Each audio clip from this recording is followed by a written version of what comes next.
seats every 5 minutes. Yes, there are. Where they are, James is your man.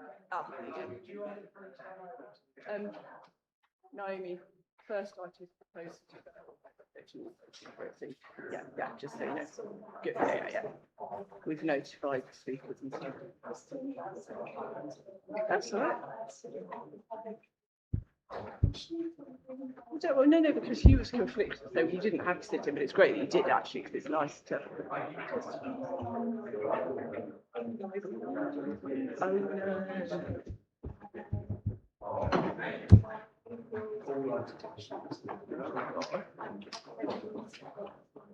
Is Catherine coming today? Yeah, as far as I know, she is. Yeah.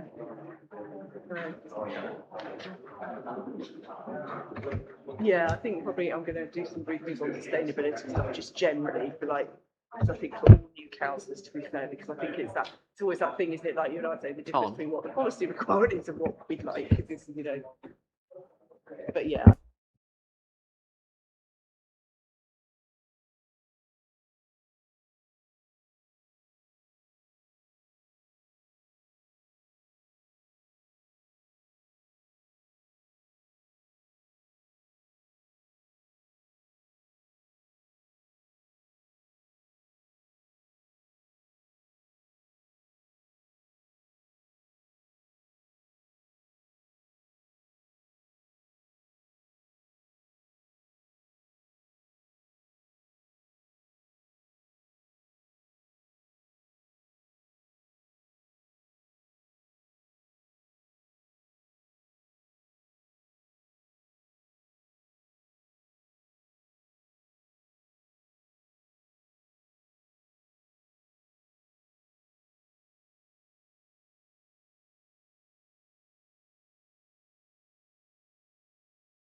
Good morning, everybody. We're not live yet.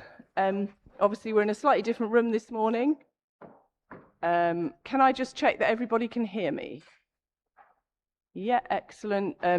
With these microphones, it will say ready, and then when you press it once, it will then light up even more red to tell you that you're live and speaking. We are, thanks to the amazing work of James and Matt and our colleagues in the audiovisual team who've come in, we are live streaming. We are able to use Teams this morning, so that is a relief. And we'll go live just in a few seconds, if that's okay. Everybody happy with that? If you do have any problems hearing, just let me know during the meeting, please.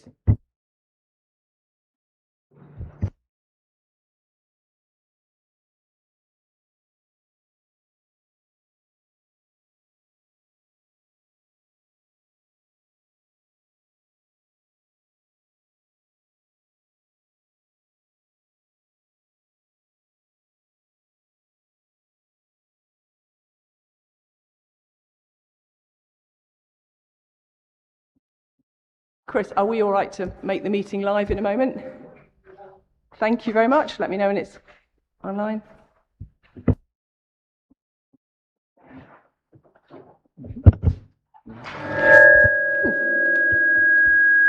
Good morning, everybody. Okay, we've got a little bit of feedback, which Chris is just going to fix. Thank you very much. Good morning, everybody, and welcome to this planning committee today on the 1st of July 2026. My name is Councillor Katie Porrer, and I'm the chair of this committee. I will now roll call councillors alphabetically by surname so the public can see who everybody is. Are you present, Councillor Smart, our Vice Chair? Yes, present, Chair. Thank you very much. Councillor Bagent. Good morning. Thank you. Just to note, Councillor Clough will be sitting as ward councillor for the first two meetings and so has been replaced by his alternate, Councillor Bennett. Present, Chair. Thank you, Councillor Bennett. Councillor Dryden. Morning. Councillor Fisher. That's it. Yeah, you're good. Is it working? Oh, I can't see the red light, sorry. Yes, I am present.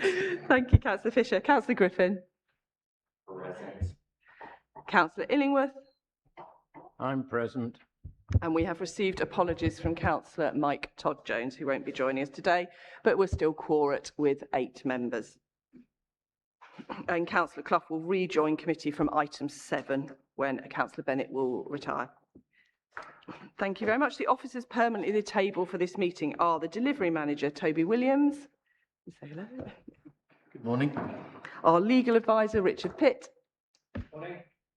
Oh, I don't think your microphone. Ah, there you go. Morning. Committee manager, James Goddard. Yep. Yeah, you're good. One more. Morning. And our meeting producer, Matt Hussey. Good morning. And can everyone just remember to turn their microphones off once they've spoken? And thank you to Chris, who's doing all our audio-visual this morning in our new venue. Other officers and public speakers will join us throughout the course of the meeting, and I'll introduce them at the start of the relevant item. If anyone has any problems hearing me, please wave their hand or let one of the officers know, and we will aim to take between a 45-minute and a 1-hour lunch break between noon and 2. Can everybody here please note that your laptop, your papers and your phone are visible on the live stream. So if you don't want something being seen, please keep it shut. And if you're following on the Teams online meeting, please switch off your audio, microphone and camera, whether that's in the room or online. If the fire alarm sounds, please follow officers out. Normally the fire exit will be down the stairs from here, slightly different from the chamber, but you can also use the Pease Hill exit. And please note that the toilets are either left and right again, so just in front of the council chamber, or slightly nearer if you're happy to use the lift or the stairs, are just down the stairs in front of us. And please switch off your microphone and camera unless you're invited to speak if you're online. And if you wish to speak online, please put your hand up in the chat column. If there's any problems with the IT and the report officer drops out from the committee, the senior officer present, Toby, will attempt to take over their presentation and respond to questions or recommend deferring depending on what's most appropriate. The process for each planning application will be the case officer will give a brief introduction on his report. We will take brief questions of clarifications from members to officers. Registered public speakers will be able to speak, and they will normally have 3 minutes in support and 3 minutes against, unless I have advised otherwise. And when you're speaking, one of our team, James, will ring a bell to let you know when you have 30 seconds left to allow you to sum up. Public speakers are welcome to remain with us for the debate, but they cannot join in with the councillor debate. We will then discuss the item, debate the item, and we may ask questions of the case officer. And at the end of deliberations, I will ask the planning delivery manager, Toby, to summarise the officer recommendation, and we'll pick up any amendments or changes made during the debate. I will then ask members to vote on the officer recommendation by a show of hands, and I should note that only those present in the chamber can vote, propose or second recommendations.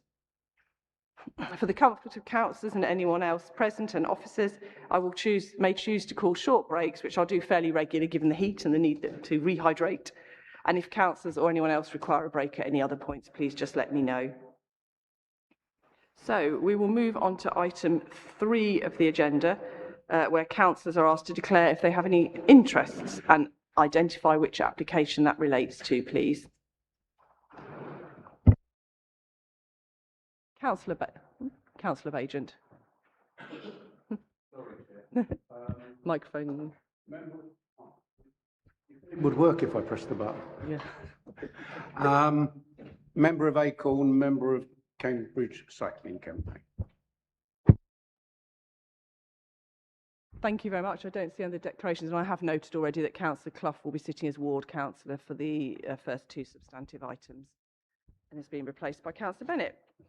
We don't have any minutes to approve today, so we will move on to our first application, which is a major application for Wolfson Court on Clarkson Road, 25/04832/FUL. As members of the public may have seen, there has been a proposal to defer this application. So I'll now hand over to Toby Williams, our delivery manager, who will just update the committee on that, and we'll then take a vote on that decision. Thank you. Thanks, Chair. So, yes, in agreement with the applicants, officers are recommending deferral of this application. The application description of development requires amendment, and officers have requested some further information from the applicants. So on that basis, officers are recommending deferral and to bring the application back to the late July, 29th of July Planning Committee. Thank you very much, Toby. And Richard, did you want to add anything to that? No, I'm happy that that recommendation reflects the discussions that we've been having and discussions that case officers have been having with the agent. Thank you very much. In that case, as I don't see any of the speakers, I will ask members of committee just to vote whether you are in favour of deferring that application, allowing a further period of consultation. It would then come back to the next appropriate committee, which will probably be the 29th of July. Can I ask those in favour of a deferral to raise their hand? Unanimous, Chair. Thank you very much. For anybody joining online, just please note that item has been deferred, and thank you very much to any public speakers who have attended, although I think you were given the heads up that this was going to go to a vote for a deferral. We will then move to the next item on the agenda, which is item 5, Cambridge Rugby Union Club. That is 25/04442 S73, and that is on page 91 if you have a printed agenda. Again, just to note, Councillor Clough is not sitting for this one. He will appear as ward councillor. So we are also joined by some public speakers for this. So we have 2 objectors, Lorraine Cunningham and Richard Mountford. Can I just check if they are in the room? Excellent, thank you so much. And I don't think we have anyone speaking in favour, do we? No, we don't have anyone speaking in favour. So the objectors will have 3 minutes to share between them. And again, James will let you know at the end of 2.5 minutes. And we can also let you know halfway how many seconds the second speaker has got left. So I'm going to pass over to the planning officers. This is Tom Gray, to ask if you'd be happy to introduce this item, please. Thank you. Thank you, Chair. The application is to vary condition 4 of reference 25/00607/full, which is the erection of the aluminium frame building as an extension to the existing rugby clubhouse to accommodate a fitness gym. To vary that condition to read, the use hereby permitted shall only operate within the hours of 6 a.m. to 9 p.m. Monday to Sunday only, and not outside of these times. The original planning consent was granted last year, and the development is now constructed and is operational. The the applicant now seeks to regularize the consent due to lack of compliance with the following condition, which restricted the use of the facility to Cambridge Rugby Union players only. The reasoning for this condition was in terms of noise, was the additional trip generation over the existing situation.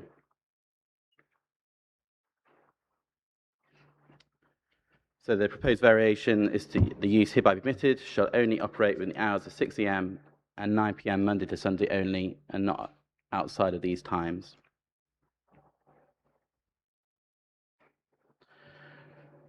The material considerations are noise and disturbance upon residential amenities and highway safety, transport impacts, and parking provision.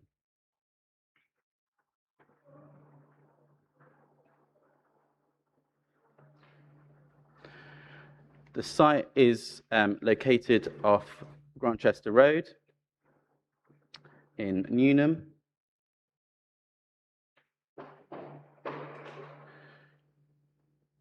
And is accessed on where this laser pointer is here. The access road and parking is situated, some of the parking is situated close to residents along Fulbrook Road. And then users would then access the gym facility, which is approximately here on the aerial image.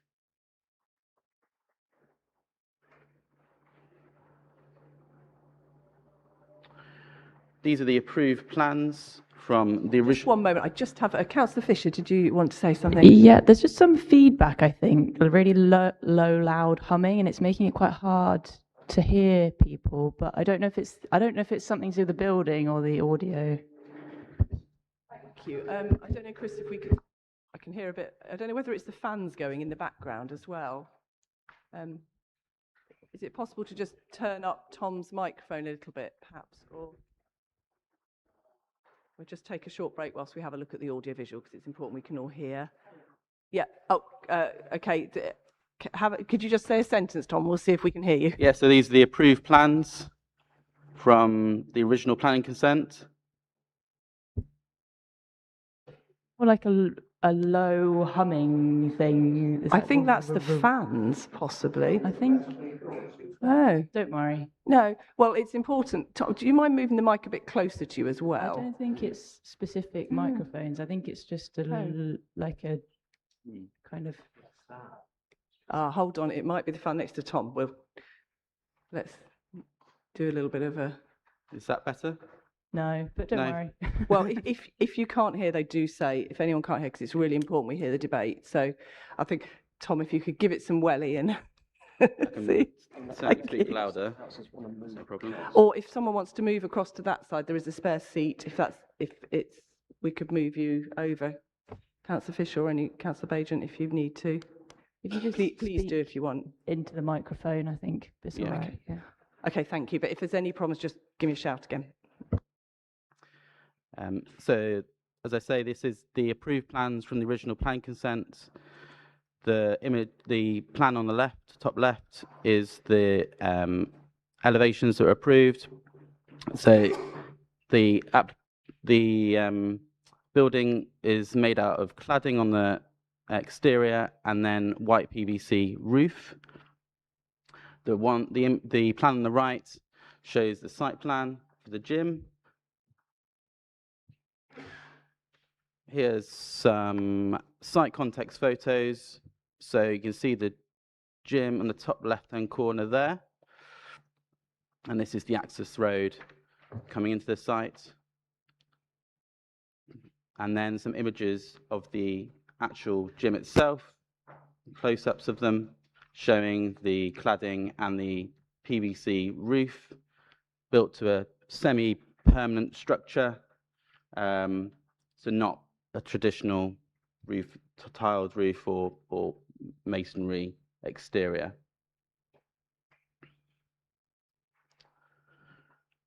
So in terms of noise impacts, officers consider the opening hours of 6 AM start is not considered appropriate for wider public commercial use. The submitted noise impact assessment is insufficient following consultation with the environmental health officer who is supporting me today. There's no robust and appropriate noise mitigation strategy. Reliance on keeping doors shut is not a practical solution, especially in the heat.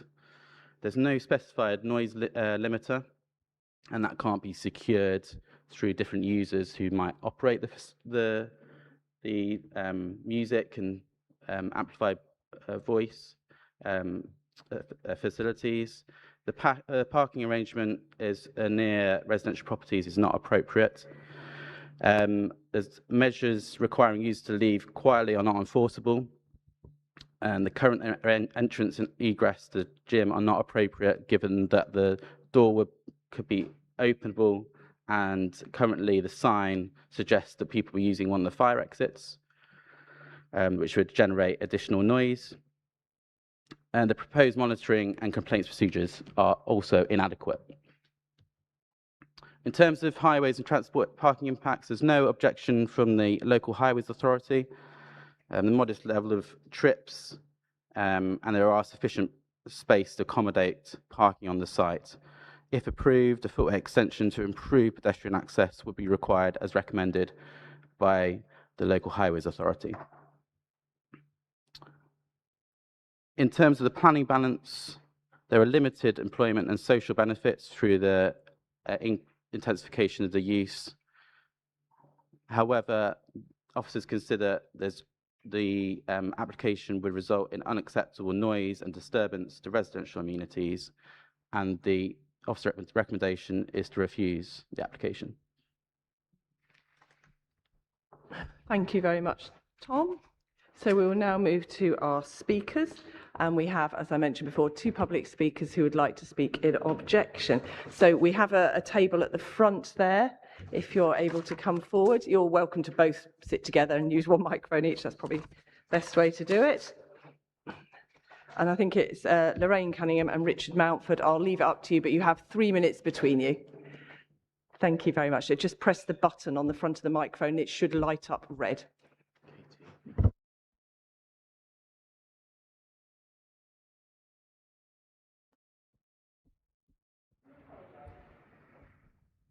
Microphones. Bear with me just 1 moment. I've just realised I should have asked for questions of clarification before.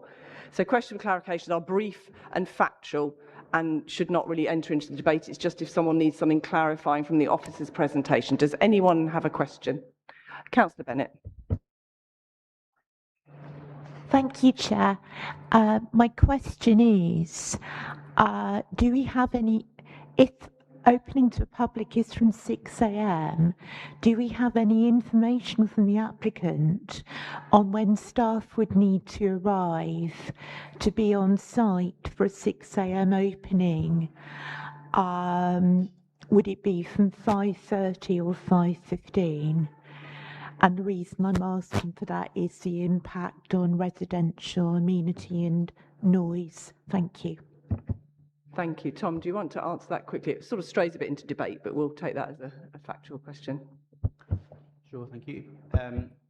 So no, there's been no information from the applicant in terms of what arrival time staff would be expected prior to the 6 a.m. opening. Thank you. And Councillor Smart. Presentation, it said about how the number of car trips or vehicular journeys was not high in highway terms. So I don't know what highway terms means. That sounds like a bit of a technical way of explaining things. And I presume it's a large number because highways have large numbers of cars. So is there any actual estimate of the actual number of car trips that is expected? Tom, are you able to deal with that? Yes, sure, Chair. So at present, class sizes are up to 12 people, so expected at 12 vehicles, maximum 12 vehicles coming and going. There is expected that the gym capacity does have up to 25 users at one time. So it could be in the future up to 25 cars arriving and leaving. But in terms of the highways impacts, obviously highway safety has got to be considered, and because of the existing rugby grounds, obviously open to use for that significant level of traffic at other times, highways have reviewed it and suggested that it would be a modest level of comings and goings.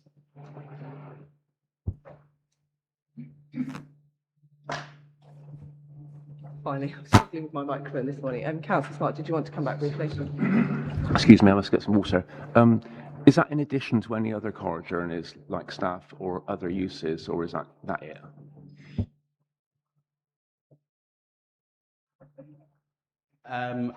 So that is 25 customers. I think I understand that it'll be one employee. So could be 26.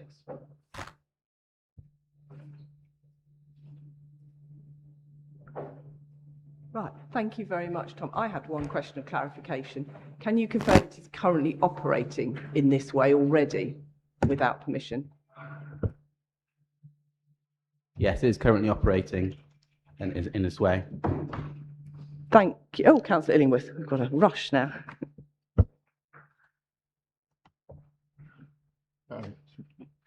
Thank you, Chair. As the main objection appears to be one of noise, have any noise assessments been carried out as the gym is operating at the minute?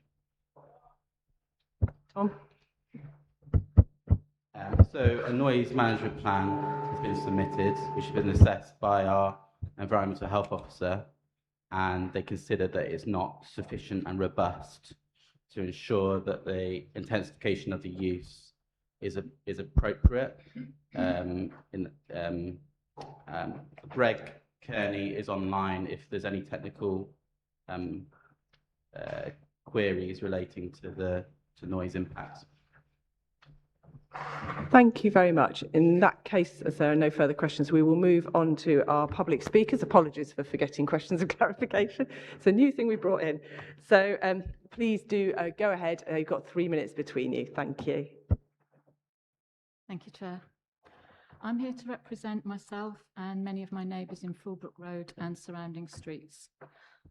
Last year, the rugby club application for a gym was approved by planning for rugby players to improve their fitness. However, from the outset, the gym opened as a commercial venture with loud music accompanying early morning training sessions, loud enough to act as an alarm clock and as early as 6:15 a.m. Many of my neighbours in Fulbrook Road have complained about being woken by repetitive bass and pulse beats and instructors shouting. Weekend mornings seem particularly loud. The aluminium gym is not designed to contain the sound of amplified music, nor an instructor with a microphone, nor is that what the planning department approved the gym for. Yet this was clearly the intention because the Outtrain logo appeared on the outside walls of the gym upon opening. It's yet another commercial venture with no consideration of the negative impact on neighbours. What can only be appreciated by those of us who live with a series of summer music festivals and events, and now music from the gym several times a week, is the distressing impact of sudden bursts of loud music and repetitive low-frequency beats, especially in an otherwise quiet, semi-rural greenbelt location.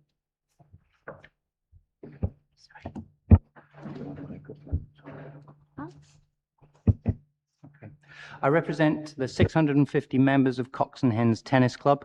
Our club lies directly behind the rugby club, and their gym is on the border of our property within 75 yards of our nearest courts.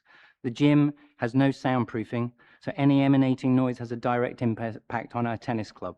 The noise consists of loud music, heavy bass beat, piercing electronic beeps, and shouting from instructors. Our tennis club membership profile is diverse, includes children's camps with neurodivergent kids. We offer walking tennis to help the elderly with physical rehabilitation. We provide facilities for elite athletes. We run club tournaments, but also national inter-club visits, and we aspire to become a county tournament venue.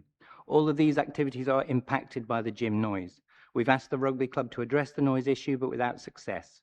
Their noise directly impinges on our commercial facility and it interferes with our commercial activities. It is more than just a nuisance. It actively stops members from playing as it does not allow us the atmosphere that is required. The success and longevity of our club relies on our ability to recruit and maintain membership, so we need to provide comfortable and suitable facilities for lessons, matches, tournaments, and social activities. We feel strongly that the commercial needs of the rugby club should not be favoured to the detriment of our own sports club's needs. I'd just add that I do not believe that we were consulted on the original planning application at the tennis club. Thank you.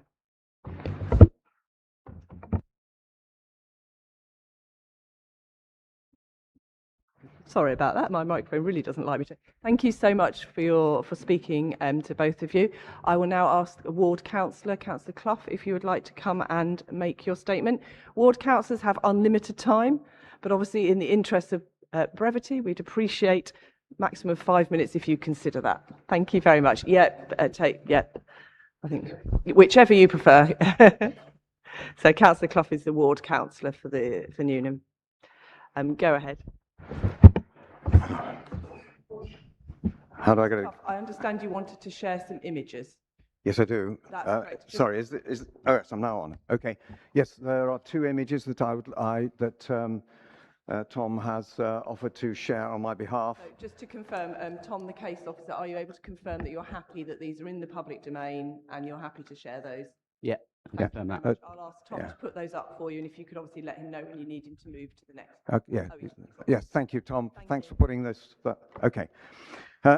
I'm speaking in my capacity as a ward councillor on behalf of residents on the south side of Fulbrook Road and also residents who are members of the Cocks and Hens Tennis Club. I'm also an impacted resident and a member of the Cocks and Hens Tennis Club, but not an active member. At the time the gym was approved, it was specified that its exclusive purpose was for use by the rugby club players to allow them facilities for gym training and development. It was the structure proposed and approved was always a lightweight structure comprising a steel aluminium frame with a PVC membrane roof and brown cladding for the size. It was always clear that the walls and the membrane roof would never have the strength to retain the impact of amplified music within the structure. Image 2 shows a screenshot from the original design and access statement provided by Carter Jonas. As you can see, it is essentially a metal frame structure with no sound insulation on the side and certainly not the membrane roof. Immediately after the gym was constructed, the rugby club then installed a commercial operator, Outtrain, who started running classes early on Saturday mornings with advertised DJ sessions and consequent music and noise disturbance to residents. Outtrain's location and facilities at the rugby club were advertised on the web at www.outtrain.co.uk and social media. A complaint was submitted to Cambridge City Environmental Health Team, who we understand had taken action, and hence this follow-on application for change of condition has been submitted. Had the rugby club been open about their intentions to use this space for commercial gym sessions with music, then this whole issue would have been picked up at the time of the original application. The main clubhouse of the rugby club is rented out for parties and social events where music is played, and these do not disturb neighbours on Fulbrook Road or the tennis club, but because the sound is naturally controlled within the structure of a proper building. Noise nuisance is covered in the local plan policy 35, protection of human health and quality of life from noise and vibration. Image 1, which is the map. Tom, if you can pop that up. Right. So image 1 is a screenshot from Google Maps, which shows the location of the gym and 3 groups of receptors impacted by the amplified noise coming from the gym. In blue, on the left, we have the Cocks and Hens Tennis Club. The problems with music at high volumes from the gym were discussed at length at the club's AGM in February, and serious concerns were expressed then. The management committee of the club has made, as we heard today, its own representations against the applications. While the grass courts and the croquet lawn are immediately adjacent to the gym, the noise has been disturbing players on all of the hard courts, which sit to the west and to the south of the clubhouse. Right, the second set of receptors, these are, as we've heard, shown in yellow. Those are the gardens on the south side of Fulbrook Road.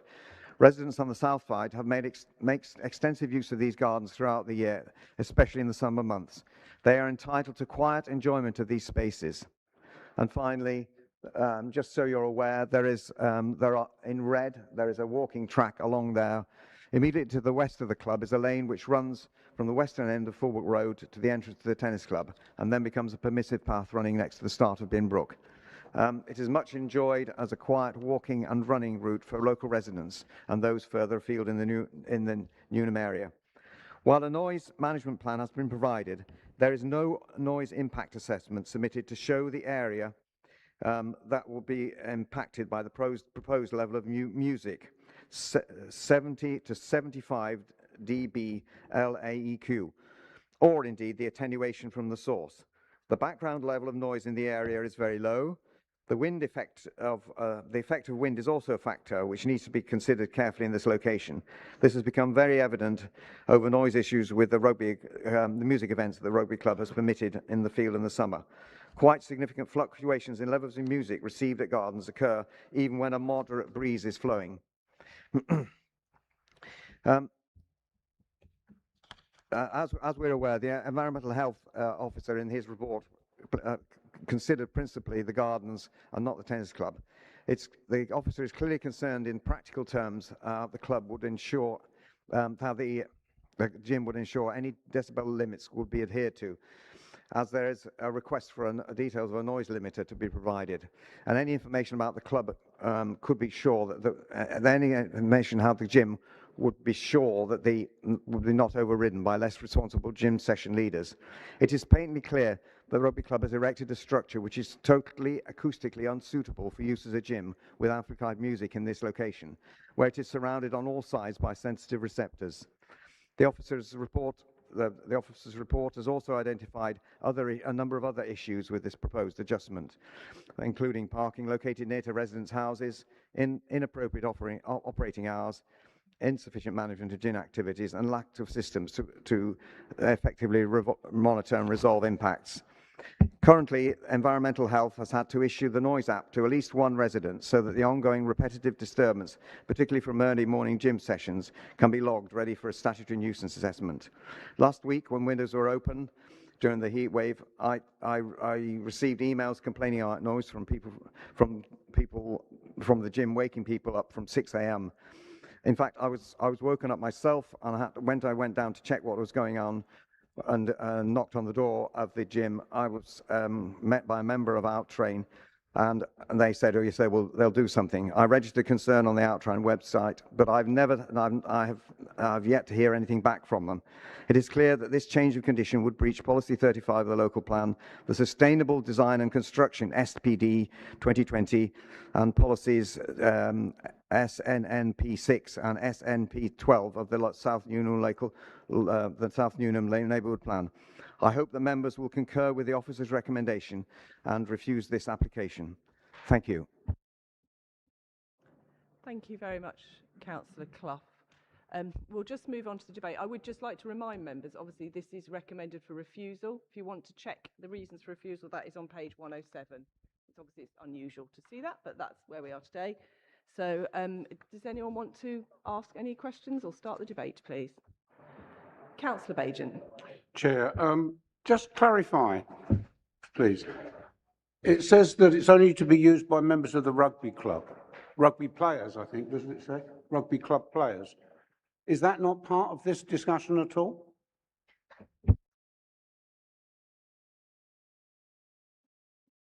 So the rugby players would continue to use it as they are at the moment. That was the intention of the original application, that there was just rugby players, and that would continue to be the case. It's just opening for wider public use as well as for training purposes for existing players. Thank you very much. Does anyone else have anything to add? Councillor Smart. So no applicant speaker here today, I observe. The first speaker spoke about it opening as a commercial venture from the start at 6:15 a.m. or thereabouts. So that seems like a planning compliance issue. I would hope the planning compliance are involved with this matter. That's not for us today, I know, but the whole thing is very concerning. We're here to act as a planning committee. Residents are affected. These are south-facing, pleasant gardens that residents should be able to sit in and enjoy their relaxation, and that clearly isn't happening. So that's very concerning. Also, this applicant seems to have a reputation. We've seen it before in planning committee, all sorts of issues of buildings being put up that weren't supposed to be there, etc. The loud music and instructors shouting is very concerning. I wouldn't want to hear that at 6 o'clock or 6:15 in the morning. That would be abhorrent. I like to sleep in the mornings. I don't like to be woken up at 6 o'clock. I think these things need saying. The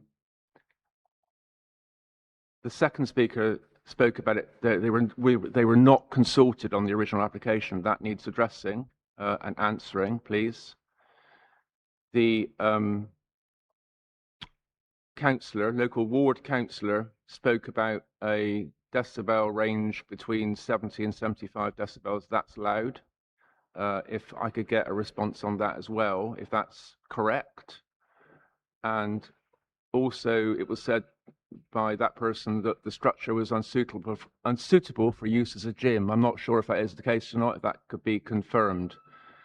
But all in all, what's happening on this site, further to this particular application on the table today, is very, very concerning. We've seen a lot come through this committee from this particular applicant on this particular site, and the applicant needs to get a grip on what they're doing on their site. I said before that I'd come to Cambridge 35 years ago and slept on that site because we had a volleyball festival, and at that time it seemed like a pleasant, enjoyable event. I don't think we were too noisy, even with the disco on the Saturday night, because that was in the clubhouse. What's happening decades on is out of all proportion, and it's not acceptable.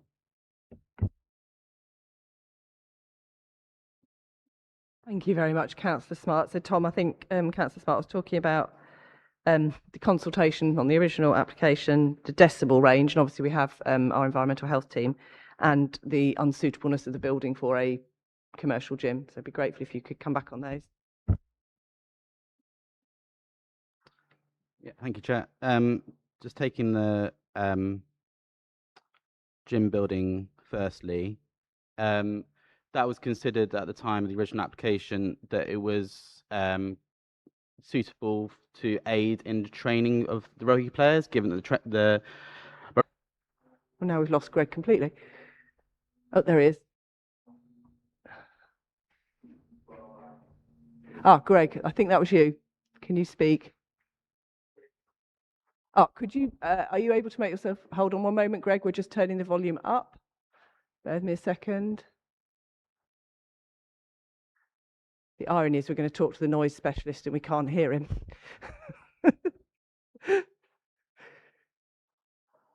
Right, hold fire, Greg, we're just trying to get you connected in. Oh, we've lost Greg again.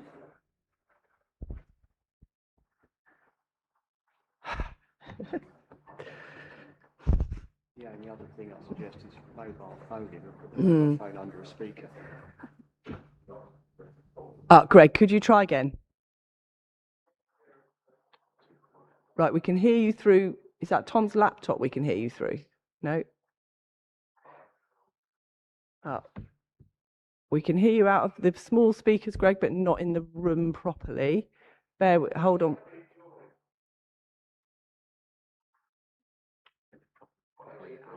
Yeah. I think you're good, Greg. I think the problem is our end. Just, yeah, because you're getting slightly louder, so, could you talk again, Greg? I think if you just keep close to your mic, Greg, I think we can hear you.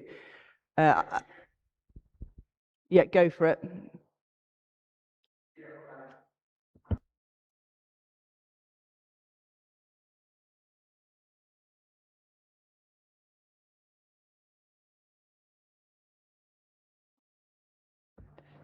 Yeah, so I think the question was about the decibel level, obviously from the commercial gym, and how appropriate that was from Councillor Smart.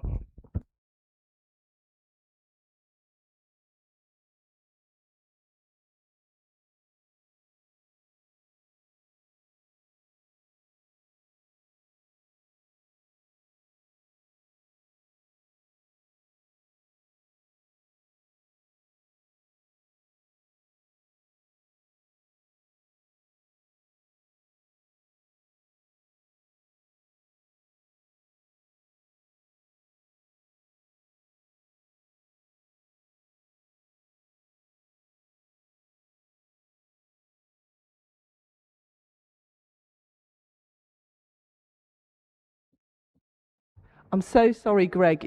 It's not your fault. It's the AV. We're just losing you. It's going in and out. I got as far as you were talking about that it was low-level use for the actual rugby club, and I think you were about. We may just have to come back to you, Greg. Are you happy to just hold the line for a little bit, and we'll see what we can do?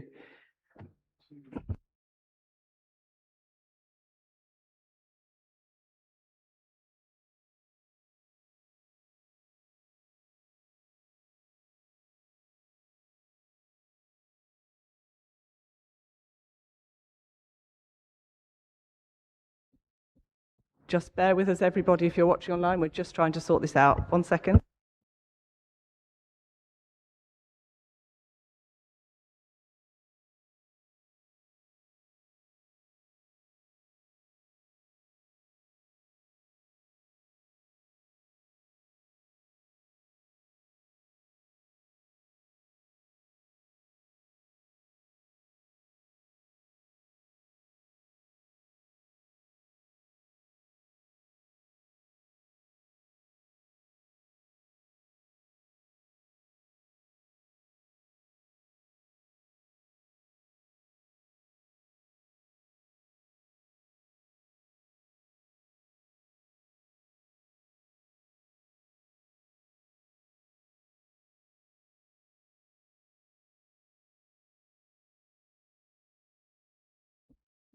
Thank you very much. Obviously, we need to make sure that we can hear what Greg is saying, and it is a little challenging. We can't get the transcription running, unfortunately. That would be a way around it.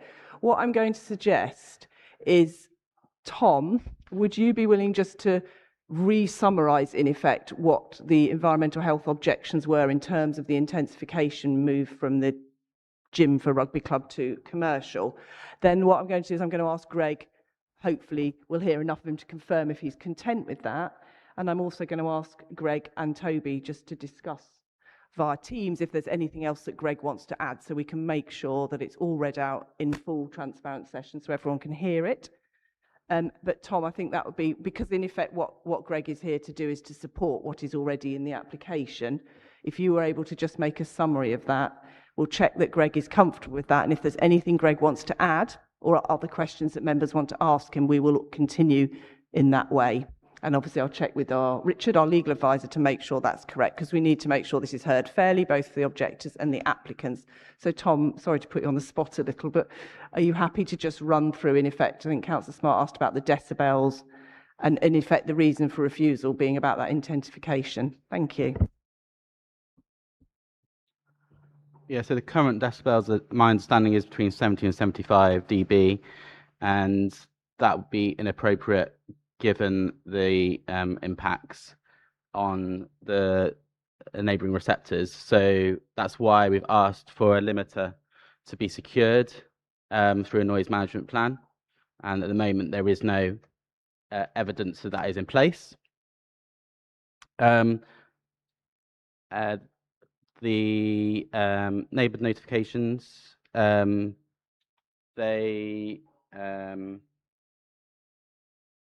the tennis club were notified. Let me share my screen.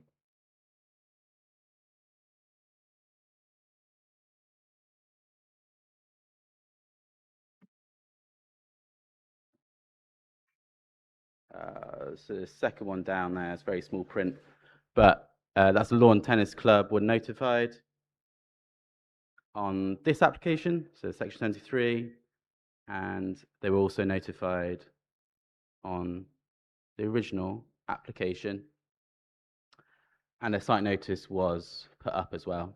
So that accords with our publicity requirements. Thank you very much, Tom. Greg, if you are listening and are able to indicate if you are comfortable with what Tom has said there about the noise levels, and particularly noting, I think he said that there wasn't any offer of a limiter which would allow control. Is that consistent with your opinion, Greg? Just.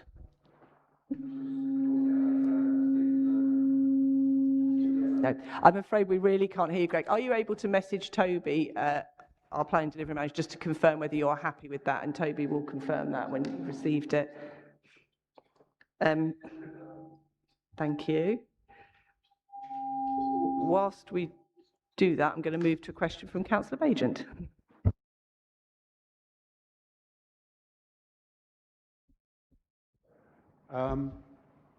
Going back to where I was earlier, this is an application to vary from us allowing, or the officers allowing the rugby players to play, to be on there, to just opening this to the wide general public. Now, is the officer able to say why in the original application they limited it just to rugby club players? Because I am assuming that this is not something that would normally just be allowed, but because it was only for 15, I think it's 15 people in a rugby team, because it was only 15 people, it wasn't of great importance to the neighbourhood. And now we're moving into a situation where we could have 100, 200 people turning up. They could do it in the open even. And is the officer able to tell us why it was originally limited to what it was? Thank you, Councillor Bagent. Tom? Yeah, thank you, Chair. So the original application just concerned rugby players, and of course the playing fields and the rugby club itself is related for rugby, it's used for rugby training. So officers considered that the gym use would be complementary to the training facilities on the site. The intensification of that to commercial use, the comings and goings, and the noise generated from that, as well as the DJ music and the attractiveness that a commercial enterprise would give to customers, is not considered appropriate on the basis of an insufficient noise management plan to control that. So can I just add to that? Maybe I'm just being a little dense here, but it was about the it would not normally be allowed, but because it was on a greenfield site, but because it was just for rugby club players, it was okay. And if that's the issue, talking about opening it up completely changes the uses of that building. It's not a rugby club facility, it's a money-making facility, which I think it clarifies for me if the officer agrees. Thank you very much, Councillor Bagent. I think that was more a statement than a question, but you're happy to confirm? Yeah, I mean the existing facility and in operation would still be used by rugby players. So it's not the rugby players are now not using it.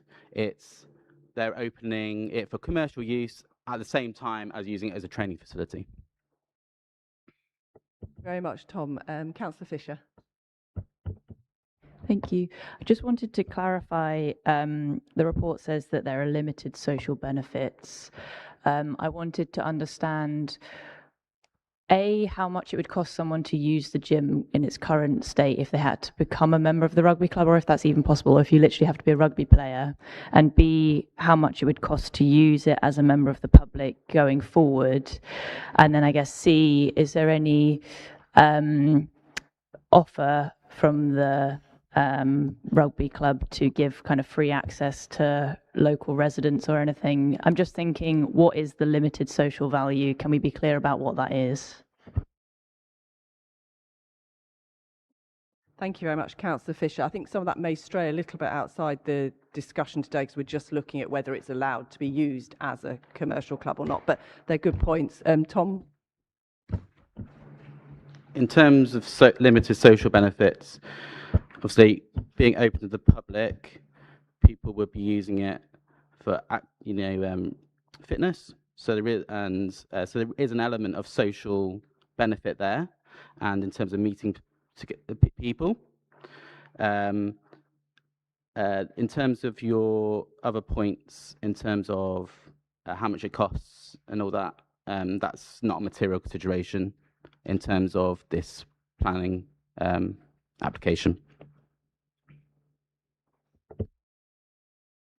But it wouldn't be free, basically, is my question, because I think that makes it quite different. Because if we're talking about allowing people with like low socioeconomic backgrounds to use the space for free, that's very different to charging £20 for a class. It's still open to the public, but if there's a barrier there, then that's just going to inform my decision on this.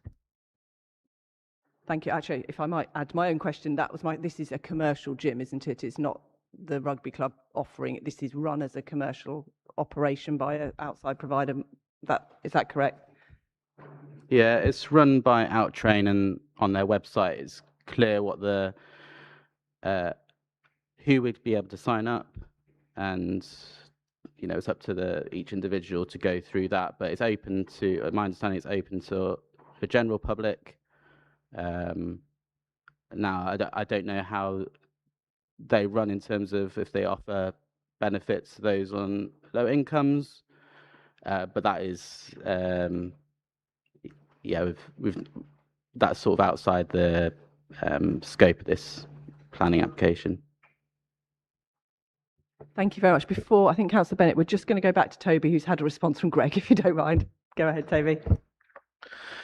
Thank you. So Greg has responded in the meeting chat to say that he's happy with Tom's summary. The noise management plan is totally inadequate. There's no noise limiter controls, and the structure is not designed to contain noise, especially the PVC roof. Environmental Health have also had recent complaints about the gym, and it appears that another company, MTTN, are also running classes, and that's been confirmed in an email from the event secretary. A limiter needs to limit levels to below 70 decibels, but low frequency noise travels far, which is an issue. With regards to the tennis club, that is more difficult, but I assume they also come under Policy 35.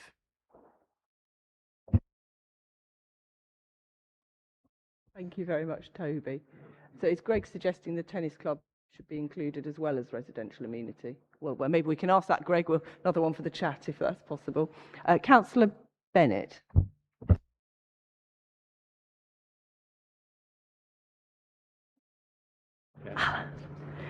Thank you, Chair. I just wanted to ask a question of Tom, which is that I'm not a huge rugby aficionado, but as I understand it, rugby games are normally accompanied by a little casual shouting and not loud disco music.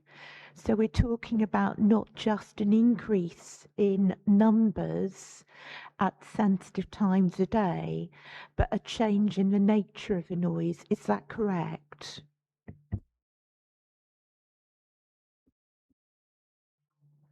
So, I mean, that's the consideration, as Greg has pointed out, in terms of a low frequency of noise generated. So the gym use, yes, would be operated, and amplified music and voice would be heard at low frequencies, and it is different, I suppose, to cheering, and that's more of a temporary nature, that sort of thing, whereas this would be an hour sessions, potentially from 6 a.m. to 9 p.m.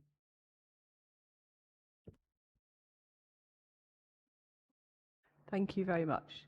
Does anyone else? Councillor Illingworth?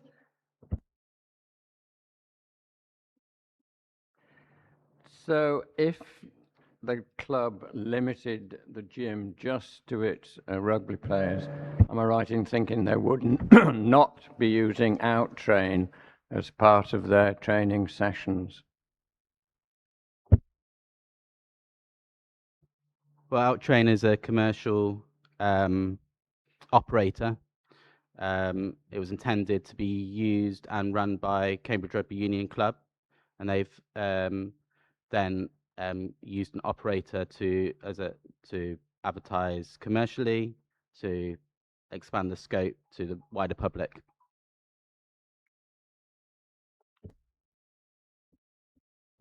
Thank you very much. Councillor Smart. Thanks, Chair. Just a couple more points to come back on. So I just wanted to say, because it hasn't been said by Greg, because we can't hear him very well, that the logarithmic scale is the decibel measurement is a logarithmic scale. We've heard that before in Planning Committee, and in fact, we've had sound experts in when we did the thing at the airport, the testing thing. We haven't got that today. But just to say that that means for residents, and yes, Greg can confirm perhaps, that 70 to 71 decibels is not the same as 71 to 72 decibels. The latter is a greater increase. And so this level of 70 to 75 decibels is a loud level, or in fact, I think it's actually called moderate to loud. But and the other thing to say is that from what we've heard, in terms of the evidence that's been confirmed, the sound is not a level sound. It's a varying sound. So shouting, music, obviously off and on, the beating, low bass music, all of these things add to the effect, it seems to me, in lay person's terms, and perhaps that could be confirmed by Greg. One word was used, receptors, which residents might not understand. That could be confirmed what a receptor is. And my final point is, in terms of my general dissatisfaction with the applicant, this item and what they're doing generally on that site, and the previous application that this S73 is about, when is a rugby player not a rugby player? It seems to me that on previous performance, how are we going to stop them having people use this facility who are not rugby players? That's the question. Thank you, Councillor Smart. Tom, I think Councillor Smart mentioned defining what a receptor is, and that the decibel scale is, and I can't remember the mathematical word, but the higher up you go, the bigger the difference. But I wonder if you could just confirm that, as I'm not sure if we'll be able to get Greg.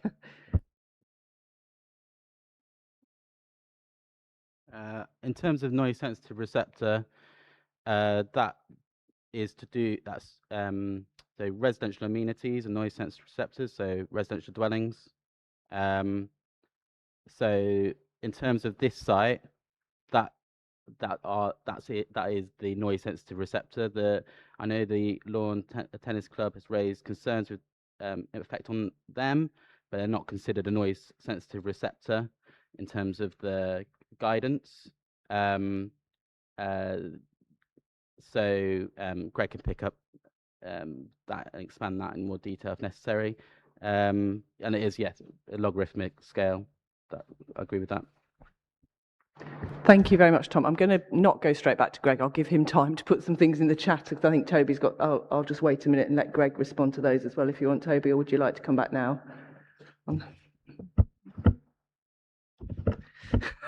Thanks, Chair.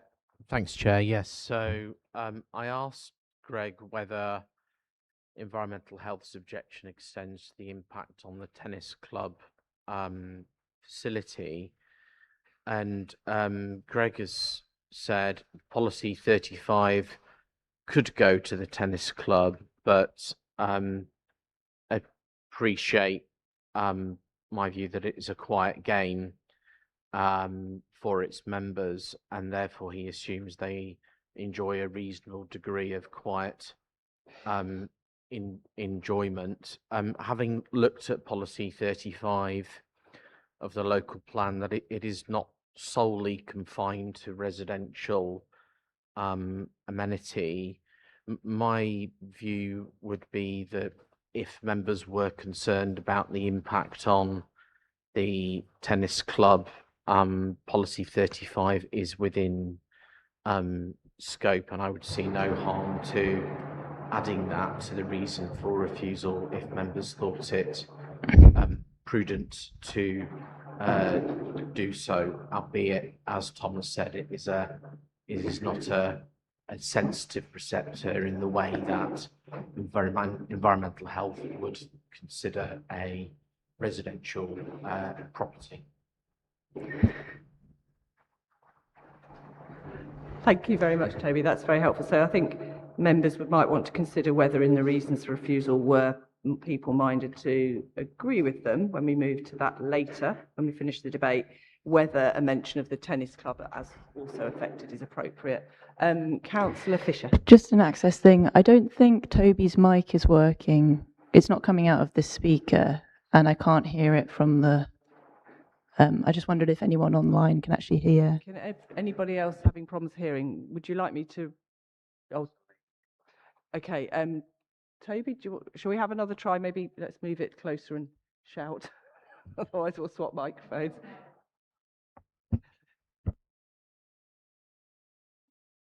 They can hear online apparently, but it's just not coming out of these speakers. Is that any better? Okay, I'll just speak really closely. I asked Greg whether he thought his objection could possibly extend to the recreational tennis uses, and he queried whether policy 35 could be used beyond impacts on residential amenity. And looking at policy 35, my view is that it's wider in scope in just considering residential amenity. You could consider recreational amenity. I'm familiar with that particular tennis club, and it does enjoy quite a tranquil setting. So I think if members were minded and sufficiently concerned to regarding the impact on their tennis club, then the reason for refusal could reasonably be expanded. And all I was doing in my previous response was caveating that in terms of residential amenity, that would be the council's, I would say, primary case, because they are considered in noise terms sensitive receptors. But I see no reason why the reason for refusal couldn't be expanded if members were minded to do so. Okay, is that clearer? Yeah, thanks. Thank you so much. Thank you, Councillor Fisher, for flagging that up. Councillor Bennett.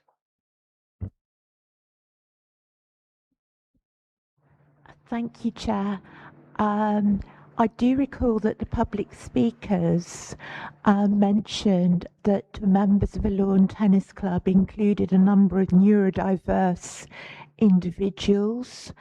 And although neurodiversity is a spectrum condition and the symptoms of individual people with neurodiversity do vary, sensory overload syndrome is one of the very common ones, which would certainly mean that if there is background noise, there may be a panic attack or a meltdown, which might mean that that person is unable to use the tennis club facilities.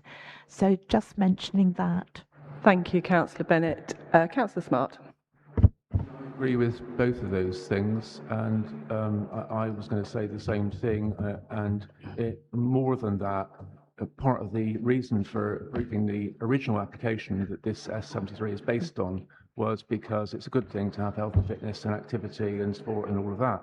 But if this application or the improper use of this application on this site is taking away from another activity, sporting activity, then that's a loss.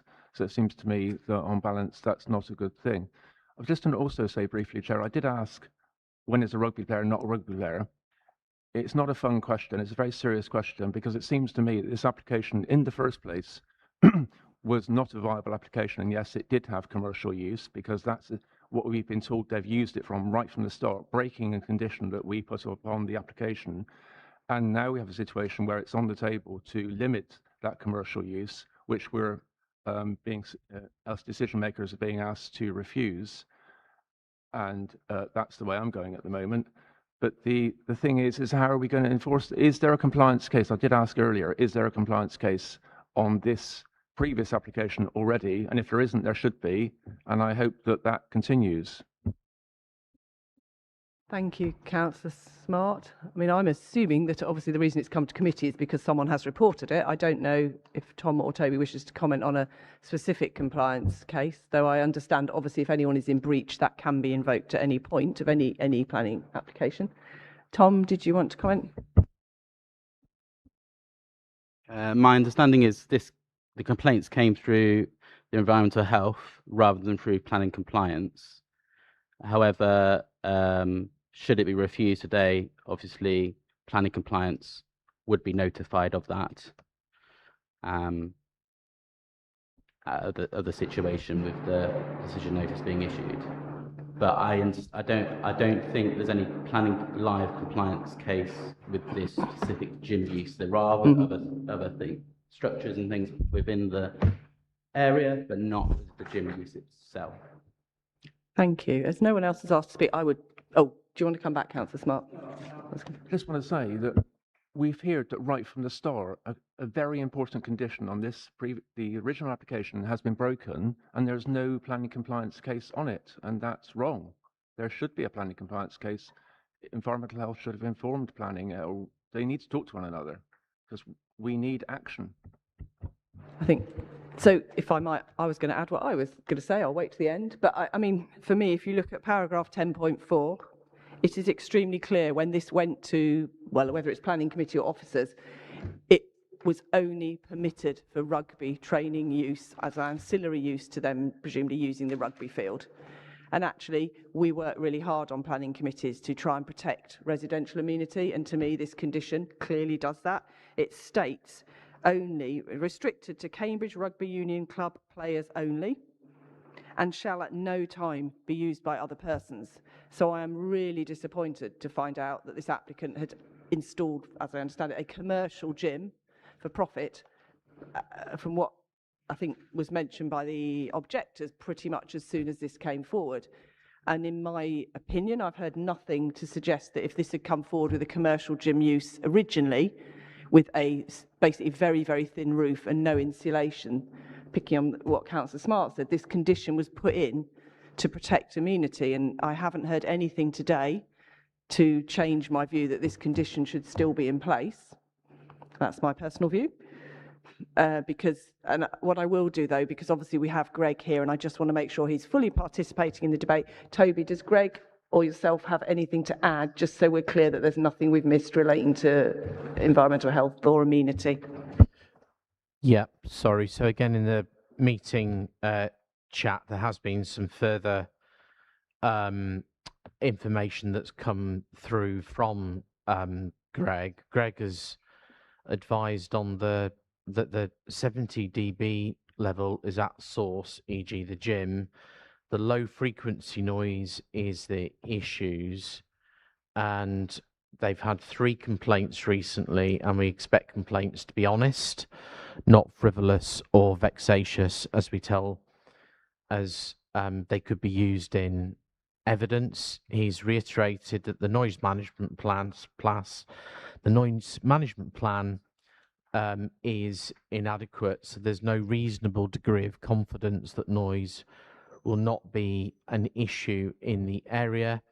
And then specifically in relation to the tennis club, Greg has said that he's happy to defend any appeal, and that he agrees that the tennis club could be used within the reason for refusal. He has reconfirmed that complaints came to us last autumn and agrees with Chair that this is a commercial use and therefore a more intense use.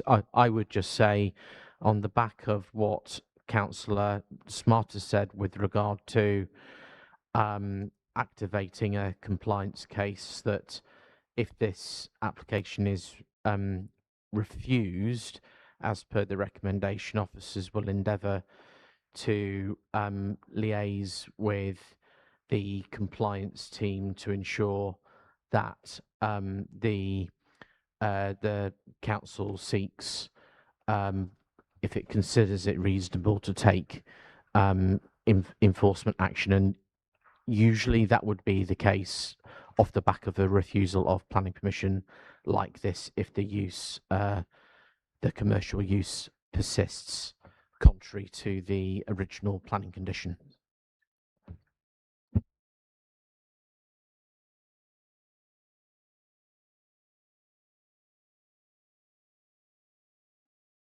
Thank you very much, Toby. That's very helpful. I was just checking how we deal with the issue. Can I just ask, I think I'm right in saying that members were generally supportive of adding in to the reasons for refusal, were it to go to refusal at a vote, that we include the tennis club nearby and the impact on their, I suppose it's amenity.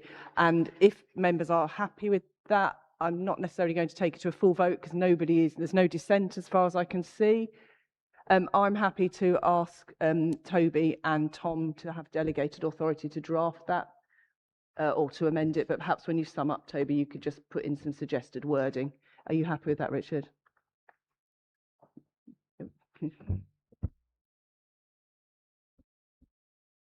That's great. Okay, so I don't think we have any further debate, so I will now ask Toby, the delivery manager, to sum up and the recommendation for us. Thank you.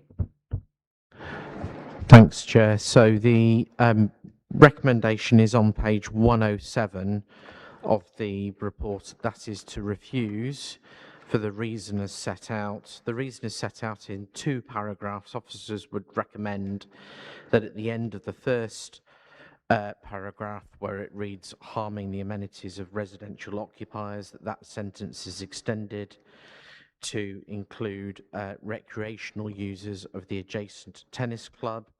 And then in the second paragraph, where the text refers to unacceptable noise and disturbance to nearby residential occupiers, that is amended to say to nearby residential and recreational occupiers. Thank you.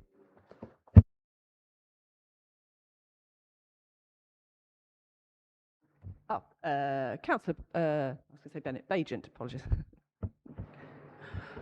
Could we add to the rejection that it's on the green belt, Chair? Is it not significant that this is on the green belt? Can you hear me? Through you, Chair. So, no, that would be an unreasonable proposition. The building has been built and has permission for the physical structure, and its impact on Greenbelt is not something that is under consideration with this particular application, which is a Section 73.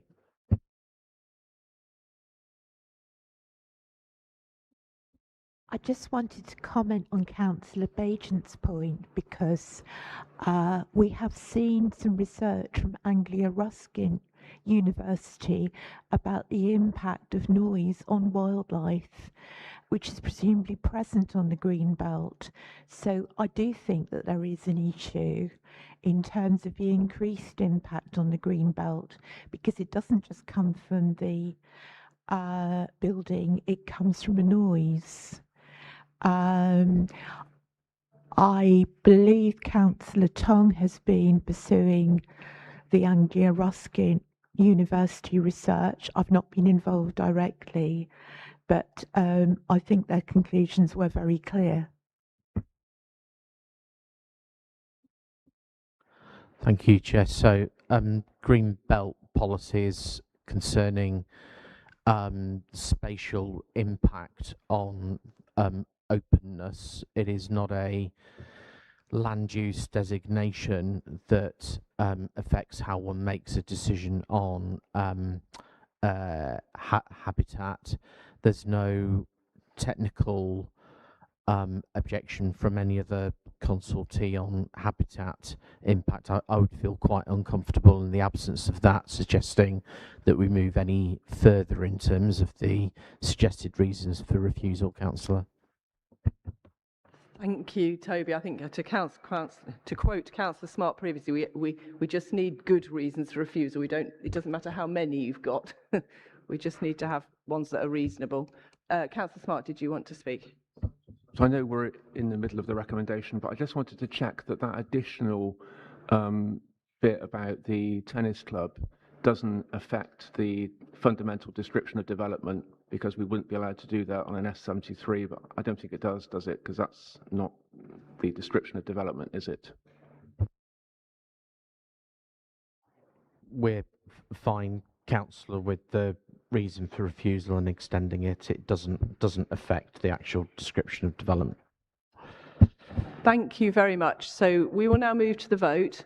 So noting this is recommended for refusal. So if you vote in favour of the recommendation, you are voting to refuse, because obviously it sounds slightly counter-indicative when we do that. So can I ask for a show of hands for those in favour of the officer's recommendation to refuse with the amended reasons as stated by amended reasons for refusal? Unanimous, Chair. Thank you very much. There's no abstentions and no one against. Thank you very much, Tom, for your excellent presentation and your answers, and to Greg for bearing with us as we struggled with the AV and the tech. We will now have a short break. I suggest we reconvene, assuming that clock is right, which you never know in the Guildhall. Let's reconvene at 11:35. That gives us about 13 minutes, if that's okay with everybody. Thank you very much.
everybody. I think we're all back. We'll probably just go live, if that's all right.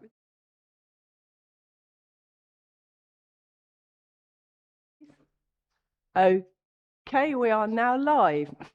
Welcome back, everybody, to Planning Committee today, the 1st of July 2026. My name's Councillor Katie Porrer and I'm chair of this committee. We are now moving to item 6 on the agenda, which is 1 Barton Close, 26/00797/FUL. So for this item, we are joined by some speakers. A local resident objector, Professor Karen Mogg, has submitted a statement which was circulated to members a couple of days ago, and so won't be read out at committee, but I'm sure as per James's email, everybody has read that. We have a speaker in support, Joanna Cheffins, who's the bursar of Walsall College and representing the applicant. I'm not fantastic, they're already in the room with us, that's great. And we also have ward councillor, Councillor Clough, who is speaking in his capacity as ward councillor today.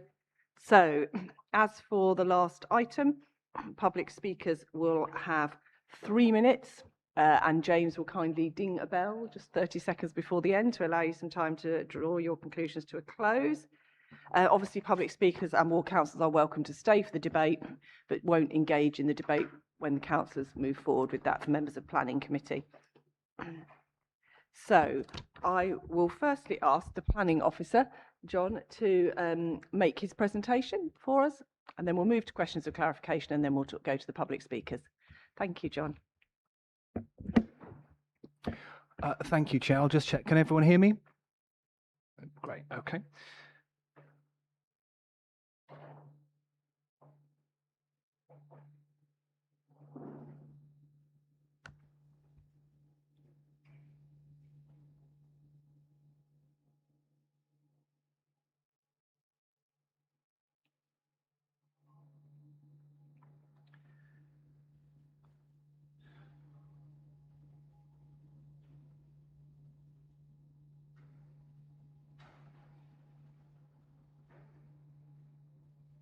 Excuse me a moment. There we go. So as the Chair said, this is 1 Barton Close, Cambridge, for a change of use for an existing 6-bedroom house in multiple occupation into an 8-bed, 8-person large HMO and minor external amendments which are part retrospective. This was called into committee by Councillor Clough, citing conflicts with policies 3, 46, 48 of the Cambridge Local Plan and policy SNNP 13 of the South Newnham Neighbourhood Plan. We've also had multiple objections received from neighbouring parties and the South Newnham Forum regarding the principle of the development. So I've included the location plan there on the left and the block plan there on the right, just to see what's happening.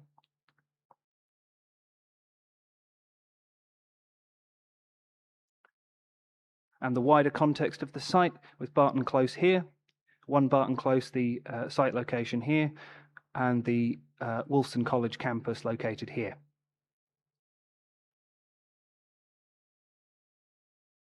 I've also just included some floor plans to show the internal rearrangements to create 2 extra bedrooms located here and here.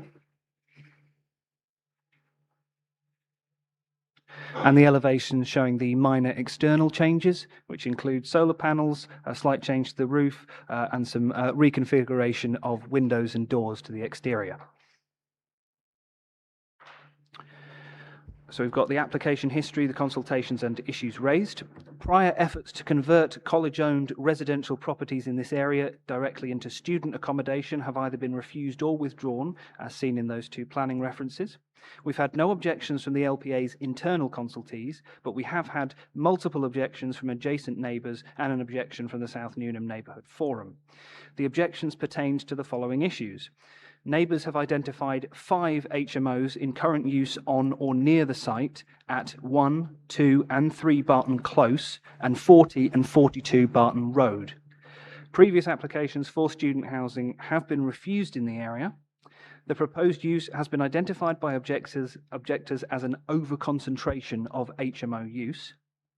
The loss of family housing stock to student accommodation is an issue that's been raised, and the Another issue is the changing character of the residential area, resulting in sandwiching of residential homes and damage to community cohesion caused by high student turnover. There's also a concern that this will set precedent for future loss of housing in similar cases. So this image is courtesy of Professor Karen Mogg, who provided it a few days ago. This is an image of the site with the 5 smaller HMOs highlighted in red.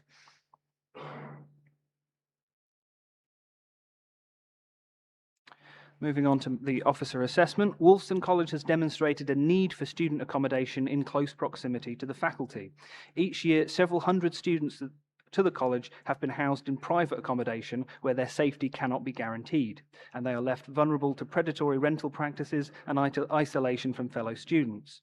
Whilst construction projects will be brought forward to address these shortfalls in the long term, the current application is part of a medium-term strategy to provide college housing for students off campus. Officers acknowledge a degree of HMO overconcentration associated with the development, including the impacts to neighbour amenity such as sandwiching and loss of community cohesion that will result. However, up to 30 students currently occupy 1, 2 and 3 Barton Close and 40 and 42 Barton Road as small HMOs, with all the associated amenity impacts, and these do not require planning permission due to permitted development rights. This use of the identified dwellings lies outside of the LPA's control, and it is considered that the addition of 2 more students to a 30-student site would not make the amenity of neighbours materially worse. Whilst loss of housing stock has been raised as an issue, large HMOs are still part of the City of Cambridge's mixture of housing stock, and 1 Barton Close would remain a residential building. There is therefore no identified loss of housing stock. This application is not considered to set a precedent. The properties in question are sited within 100 metres of the Wolfson College faculty, and this proximity makes them uniquely qualified to address the needs of international students who might otherwise be vulnerable if housed far away from the campus. Wolfson College has actively abandoned acquisitions of properties deemed too far away from their facilities in the past. In the future, if larger HMOs are proposed further away from the college, these could still be resisted by members. Moving on to the material considerations, we've had no objections from the LPA's internal consultees. No significant change is proposed to the external appearance of the property or the wider conservation area. The property currently operates as a small HMO with no planning permission required under permitted development rights. The 5 identified small HMOs in the area do not appear on the licensing register and are in use under permitted development rights outside the control of the LPA. 2 additional residents to the site are proposed with this application. 1 additional resident is proposed under a separate application at 40 Barton Road, and for 3 total residents added to the existing 30 along this area. Provision has been made for bin storage and bike storage, and whilst no additional parking is included, the site is considered to be located in a sustainable location. The proposed floor plan demonstrates sufficient bedroom space, communal space, and garden amenity space required for 8 residents under the space standards of Policy 50. If approved, Condition 5 of the decision would cap residents of the HMO at 8, not 10 as originally stated. That was an error on my part, with my apologies. So I've included the approval and refusal decisions as we see them. So for key material considerations, it addresses shortfall in student accommodation at Wolfson College. Space standards are satisfied by the proposal.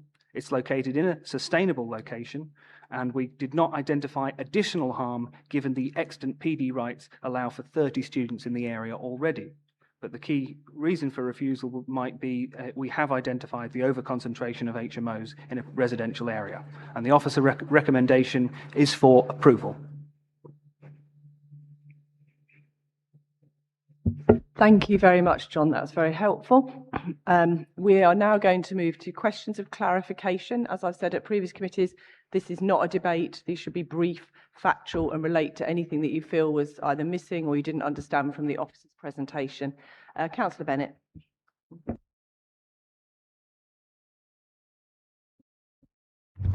Thank you, Chair. I was just wondering if we could see the floor plan and have a look at the communal space, which I understand consists of a garden and a kitchen. Thank you.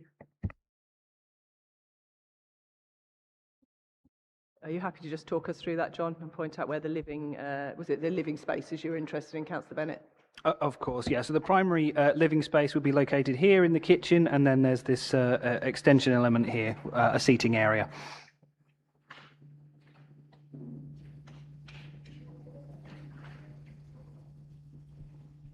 Thank you very much, John. Councillor Bennett, are you happy with that? Okay, and we have Councillor Fisher and then Councillor Smart, please. Just to confirm that the students still have access to the garden space. They do, yes. In the officer report, I wasn't quite clear if it was the officer reporting or whether it was something to do with the college, but it was said by the case officer that safety could not be guaranteed for the students. I don't know what was meant, in the city, somewhere else, not in student accommodation. What exactly do you mean by safety? I'm not quite clear on that. What does safety mean in that context? Properties closer to the college are easier for the college to manage and keep their students safe.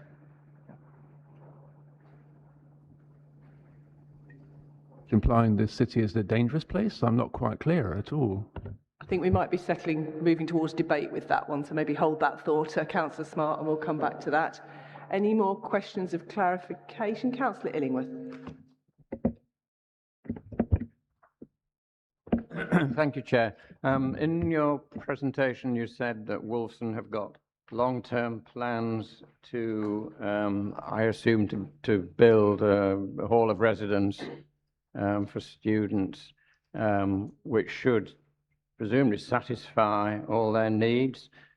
Have they indicated that should they manage to build such a building, that they will return all these houses in multiple occupation that seem to surround the site back into the homes market, or would they hang on to them to keep them as HMOs? The explanation given in the documents that I was provided certainly implied that once the more long-term solutions were created, they would not need these solutions to the same extent, but I have no guarantee of that. Thank you very much. Councillor Bagent. This is really a point of clarification from Toby, or from the officer, sorry. How relevant to the planning application is the fact that Wolfson have allowed a huge accommodation block to fall derelict, sold it to St John's College, and are now saying that they need student accommodation? Probably a Toby one, if that's okay, John.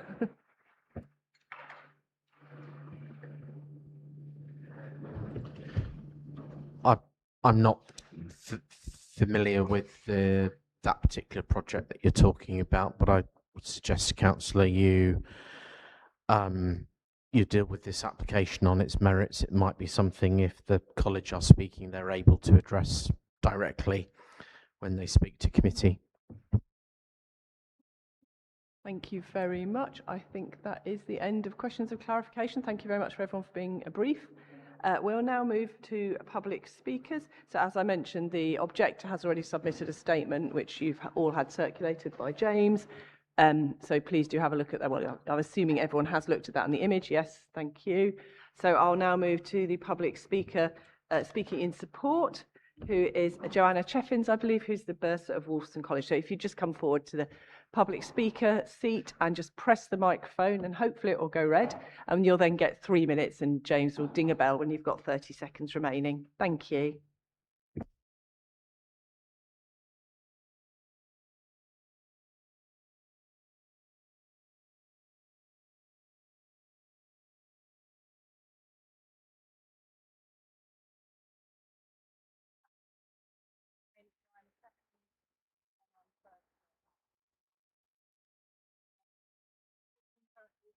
620 full-time students, but only about 415 rooms, including the permitted use of these of this one Barton Close. This means that nearly a third of our students are required to find accommodation elsewhere each year. We know that for our students, securing college accommodation for the duration of their course is one of their highest priorities and causes great anxiety as part of their academic career. Where students can't be accommodated by Wolfson, they are generally referred to the waiting lists of other colleges, but those alternate college accommodation opportunities are also extremely limited, and they have no guarantee of getting accommodation at another college. For many, the only remaining option is to enter the private rental market. This private rental accommodation is often located at quite some distance from the college and from their university facilities, and whilst I would not suggest it's unsafe, it can often be of an unquestionable standard. It can lead to financial strain for our students, many of whom are, predominantly coming from overseas, stress, and in some cases, a deterioration in their mental well-being.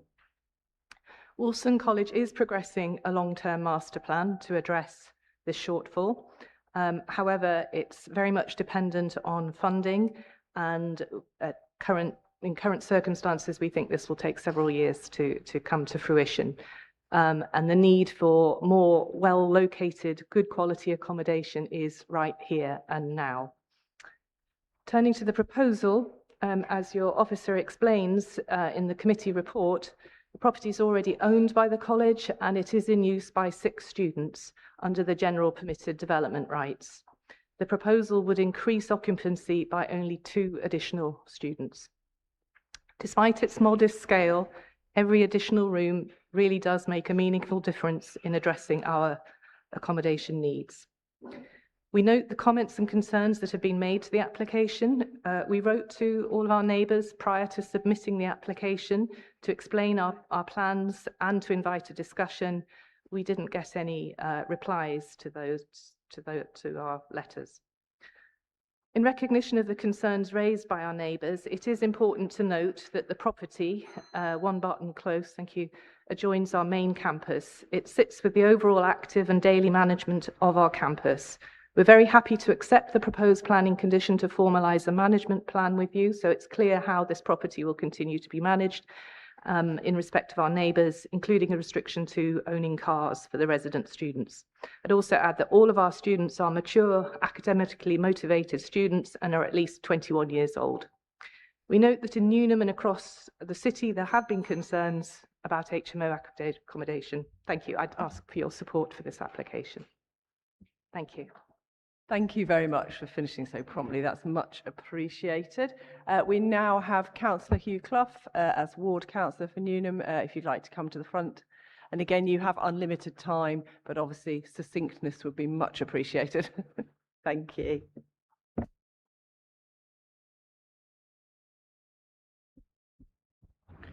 Thank you. I'm speaking today as Ward Councillor on behalf of local residents who have contacted me about this application and asked me to speak in opposition. Wolfson College submitted applications to convert 1 Barton Close and 40 Barton Road into student accommodation. Upon rejection of the application for 4 Barton Road, upon the grounds of being in contravention of policy 46B, the development not causing the loss of existing market or affordable housing, the college has converted the properties into small HMOs under permitted development rights, as we've heard. We've also seen Professor Mogg's coloured map, which shows there is now an over-concentration of HMOs on the west side of Barton Close. The college is now applying to convert these small 6-bed HMOs into larger HMOs, arguing that the incremental additional bedrooms will make little difference and that there is an existing fallback provision from the previous permitted conversion from residential to small HMOs. This is only sustainable if the properties are to remain as discrete HMOs, but in fact the intention or in fact, the intention, or it may already have happened, is that the college boundaries, the grounds boundaries will have been removed, and effectively the property is absorbed into the larger estate of the college. No owner would remove their hedges and boundaries, but keep their property secure and separately identified. It is also argued that the over-concentration criteria of Policy 48 is not failed because the properties are already HMOs. This is a dangerous precedent and must be resisted, but because it would completely invalidate the policy across the city. We all understand the acute pressure that has developed for the urgent introduction of an Article 4 removal of HMO conversion under permitted development rights. If the permission were to be granted today, then an additional condition should be added, condition 7 should be added, which requires that the property shall not be incorporated into the wider college estate, and shall always have its boundary fences secure and established in order that its status as a separate HMO without back access to the college grounds will be preserved. The reason should be in order for the LPA to be confident that it will not become de facto student housing. We also have to consider whether policy SNNP 13 of the South Newnham Neighbourhood Plan, converting existing homes into more than one separate housing unit applies, which reads, and I quote from the plan, proposals for the subdivision of existing detached and semi-detached houses into more than one separate housing unit will be supported to meet the evolving needs of the population where, 1, alterations are sympathetic, 2, proposals provide functional design, 3, the amenity of neighbours is protected, and 4, the conversion provides at least one larger sized home, 2-bedroom plus with garden access. The proposal does not retain one larger sized home, 2-bedroom plus with garden access. I would suggest that therefore on the grounds of the over-concentration policy and SNNP 13 that this application should be rejected. Thank you. Thank you very much, Councillor Clough, much appreciated. I'm sorry about the beeping from outside. It's the disadvantage of having the windows open. So we've heard from the public speakers and we've heard from the ward councillors, so we will now move to the the councillor debate even. Does anyone want to start with any questions? Councillor Illingworth. Thank you, Chair. I wonder if I have your permission to ask the first public speaker the same question that I asked the officer, and also could I fold in Councillor Bagent's question to that? And a third one, if it is possible, are they eyeing up this corner plot of land with these houses which they appear to own as the future site for their development? Thank you. It's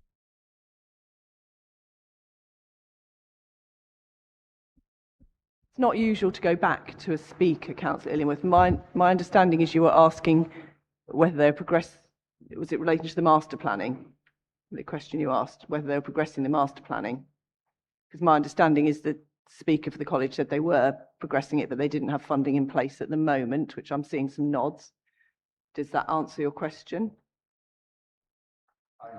I was just wanting to know if they're going to return these houses back into private houses by putting on the market, or hanging on to them even with their new development. To be honest, I'm not sure. Well, I'll be guided by Toby and John, but I'm not sure that's relevant to this application, because unfortunately what happens in future would require another planning permission in that case, and we would deal with that at that time. Toby, are you happy with that? Yeah, I mean, it's not something that you can control here. I mean, they may choose to sell it to someone else. You can't control who they sell their house to, and you can't control then how that kind of new owner might seek to utilise the property. So I think on its own merits. There we go, we've got a microphone. I think the concern I would have with any speaker is any speaker can promise anything, I'm sure, and I think I give credit to the Speaker from the College for admitting, the finance isn't yet in place, understandably, in the university sector at the moment, for the master plan. So I think, to a certain extent, I'm not sure how that would affect our debate, because an applicant could confirm anything, but by next week that could have changed. If you're desperate for me to go back, I can ask them, but I'm not sure what it would add to the debate in planning terms, because we have to look at the application on the table today, and that could, as for any applicant, be knocked down tomorrow with a separate planning permission. Are you content with that, Councillor Illingworth? Content, thank you. Thank you. Councillor Bennett. Thank you, Chair. I've got two separate questions. The first relates to the impact of sandwiching. We've just had an all-member presentation on HMOs where sandwiching was stated to be particularly detrimental to the residential amenity. Would the case officer like to comment on that here? And question two relates to the... That better? Question two relates to the residential amenity for the occupants. One of the issues is, I believe, Policy 50 makes no difference between the space requirements of eight people occupying it as a household and 8 people who are effectively in bed sits and maybe eating at different times. So I am concerned about whether the change from 6 occupants to 8 occupants really is a trivial change, considering the impact on the residential space. However, I note that the proposed HMO is very close to Wilson College, which has full cafeteria and social lounge facilities. So I'm slightly less concerned here. We also get parking stress raised with HMOs a lot, but I assume that the Wilson College students are still covered by the car use ban while they're students, so that's less of an issue here. Thank you.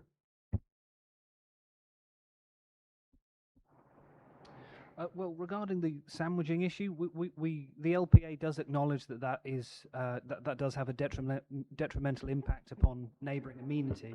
I think that the point of the argument is that sandwiching is already taking place right now, and we don't have any control over it. So, as an officer, I was not able to justify a refusal on that kind of impact when only 2 additional students will be added to the property.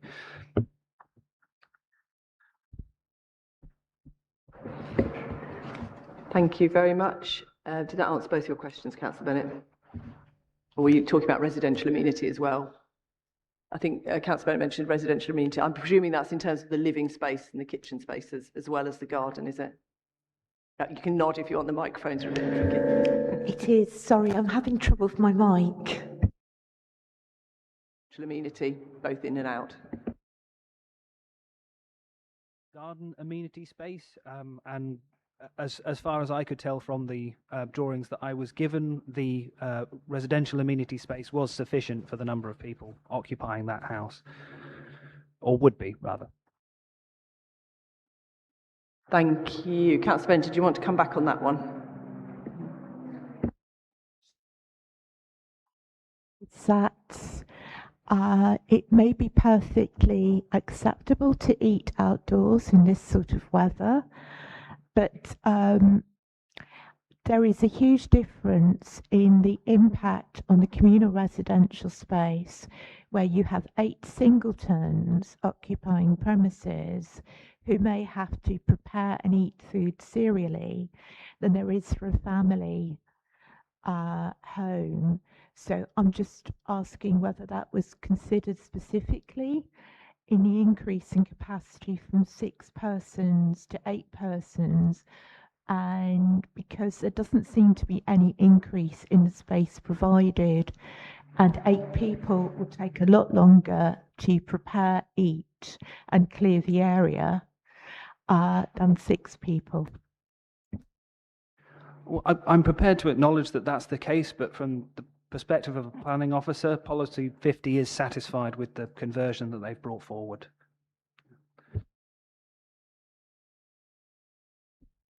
Okay, I've got Councillor Griffin and then Councillor Fisher. So Councillor Griffin, and then Councillor Smart. Okay, just a short comment. If we're going, this is for the benefit of the public that might be listening. If we're going to use terminology like sandwiching, we should be defining it. You know, most people won't know what you're referring to. Just quickly define sandwiching and possibly HMOs whilst we're at it. Well, sandwiching just means residential residents who find themselves surrounded by or sandwiched by, let's say, student occupants in houses around them. Thank you very much. You define sandwiching by the term sandwich. So I guess it means sort of crowded out or they feel overwhelmed, or what exactly does that mean? Well, I think I did refer to this briefly in my presentation as well, that the a student accommodation or a house of multiple occupation is expected to have quite a high turnover of residents, so there is perhaps a difficulty in establishing the same relationships that you might with a regular neighbour who's going to be there for years, whereas a student might only be there for a few months and is unlikely to be involved in the same activities that a residential homeowner might be. Pass over to Toby briefly, and could you just define HMOs as well whilst you're at it, Toby? Yeah, so just to clarify, the term sandwiching is a term that is coming forward as part of the emerging new local plan policy on HMOs. And then just for clarification for members' benefit, the existing policy that we're looking at, which is policy 48 on HMOs, it seeks to control large HMOs. A large HMO is any property that has more than 6 residents in it. If you're 6 or below, it's a small HMO, which is classed as a C4 use, and typically you don't need permission to operate a C4 use if the property was a normal dwelling beforehand. So officers are saying to members that whilst there might be a good number of HMOs within Barton Close on this part of Barton Road, I think almost all of them are small scale ones that haven't needed permission. The policy operates, we can pull the policy up if you want, but the policy operates around considering an over concentration of large scale HMOs. Thank you. Thank you very much, Toby. And I suggest if we move that way in the debate, it might be helpful to put that actual existing policy, because the sandwiching does apply in theory to the new and emerging one and not the current one. Councillor Fisher and then Councillor Smart, please. I believe I might have found the answer to my question, but I'm just trying to make sense of the plans. There's reference to cycle parking out the rear of the building. Could you just point me to it on the plan, and also just clarify how many spaces there are? I know it says it conforms, but just if there's 8 spaces, because obviously most students do cycle. Yeah, there will be 8 spaces, and this is the cycle shelter here to the rear.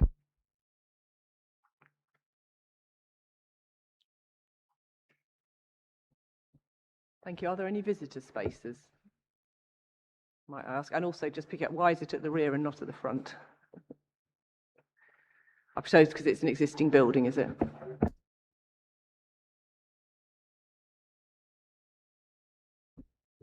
apologise. I'm not 100% certain if there are 2 extra visitor spaces. I was advised by the applicant that they wanted to put the cycle storage to the rear rather than the front. It was something that we put up, but they felt that the applicants argued that rear storage benefited from a separate access footpath and the rear garden was more secure, which would discourage theft.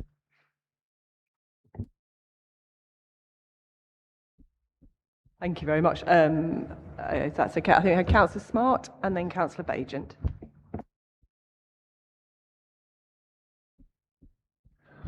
Oh, so this is a very small application, Chair. Housing is a very complicated area of classifications. This is an HMO, house in multiple occupation. They tend to have a bad name, but they encompass other things like co-living, co-housing, all those sorts of different things. We've said before in committee about student housing, usually when a student housing development comes forward, not this. And we've talked about how building new student housing can help with the housing stock generally. There's some research on that. I've challenged that to a certain extent in a city like Cambridge, which is a university city, but it still does help in terms of housing stock for other people, not students. What we've got today is something that clearly takes away housing stock from other people, in my opinion, although HMOs are technically part of housing stock, which is the frustrating thing here, I think. So one question before I finish is are we still looking at a shortage of student accommodation in the city? Because that's been a guiding principle in the past in terms of student accommodation. I presume there is still a shortage. So the other thing, a couple more things to say is the universities in Cambridge are great for education, for the education sector and the city. That said, they need to stand on their own 2 feet, not be taking from the city what the city needs. So in terms of safety guaranteed, the speaker said there are questionable standards of financial strain in the private sector, I presume. Well, we've all had experience of that in the private sector, the people here that are not part of the universities. My children have been subject to burglary in other universities, rat infestations, etc. But I appreciate that they want to look after their own students. Why wouldn't they? They've been in existence since 1965, so they're a relatively new college. However, that's over 60 years old. So maybe they ought to look at how they do things, get on with the job, and sort out their lack of accommodation, which is their problem, not ours. And then they wouldn't be taking away houses from city residents. Thank you, Councillor Smart. Was there anything you wanted to come back on that, John? Well, I would just say on the definition of what counts as a residential dwelling, HMOs are still residential, which was why I said that there was no loss of housing stock. But that's in terms of definition. Did you want to come back on that, Councillor Smart? And then I think we've got... No, I literally said that, but I did have one other question, actually, aside from that, is that over-concentration of HMOs, I believe, is regulated by HMOs that are more than seven or more unrelated individuals. So what we've got here is a mixture of that, but essentially there are a number of HMOs altogether, but not all of them would be counted as HMOs because of the classification system we use. So that's confusing for residents and for people that want to object to this application, but that's the nature of the beast, I presume. Yeah, we do acknowledge the over-concentration. We recognise that, but the thrust of the argument is that whilst we might regret it, we can't prevent those 30 students in the 5 houses at the moment. What we're asking councillors is another 2 residents really that dramatic or that impactful? Thank you very much. Councillor Bagent, you did ask to speak, I hadn't forgotten. Go ahead. Chair, I'm mindful of the reply that Toby gave me. The bursar talked about wanting to accommodate their students in accommodation. Now, they they have allowed to go derelict. A huge building, and it's been sold to St John's, or it's been sold to St John's, and then it's gone derelict. So they've given away student accommodation. I do see this as very relevant. I do see this as relevant, because the plea is, give us this because we need to accommodate our students. Maybe that's a mute point. My other point is, can we condition this to have the cycle parking in the front? We have made stands on this to the extent that we've all but refused properties for development because there is no parking at the front. We do this because it then becomes an easier thing than just walking out the front door. So maybe a condition there. Thank you, John. Do you want to address the cycle parking? I think you alluded to it earlier. What is your planning reason for it not being at the front? Well, I did ask if that was an option from the agents, and they would prefer it to be from the rear. If councillors are minded to approve otherwise, we could add a condition to ensure that it's to the front rather than the rear. Can I just check, is the cycle parking in situ, or would we be looking at a new, because obviously there's a slight difference between if it's already built and building a new one? I believe that's already there. Okay. Councillor Bennett. I would say that I do support the principle of cycle parking being convenient, but as somebody whose bedridden family member had to intervene to prevent my scooter being stolen from in front of my house in broad daylight 2 days ago, I do acknowledge the security advantages of having it at the rear, and I note the officer's comment that there is a rear path and a rear entrance. So what I'd like to know from the officer is, in his view, is the parking at the rear as convenient or more convenient than if it was by the front door? For the purposes of students accessing Wolfson College, that's immediately to the northwest of the site. It's just 100 yards or so. So if rear parking was made available to the rear, it would be more convenient for students. Thank you very much. I have Councillor Griffin and then Councillor Fisher. Councillor Griffin.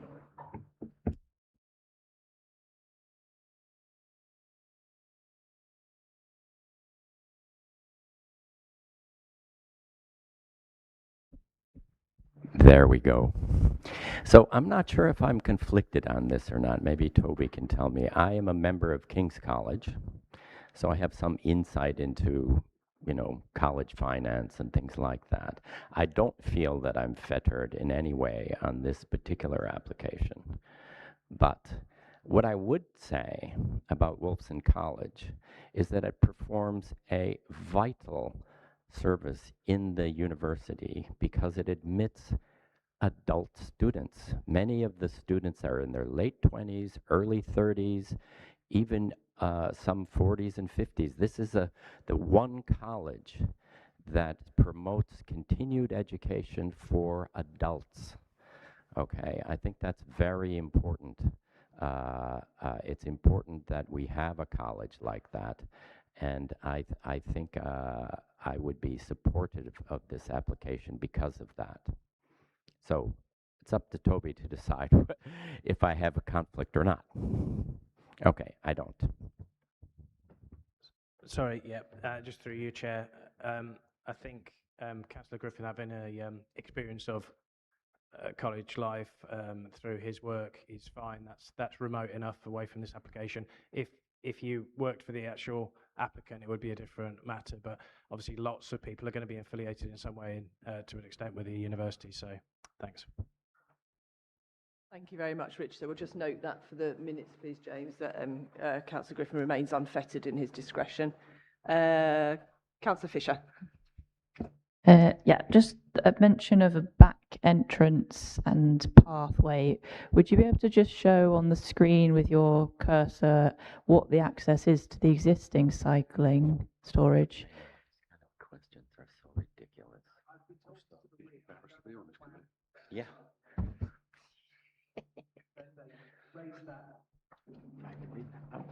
I don't have plans to show precisely where that would be, but it has been raised as a positive aspect of a rear cycle park, cycle store.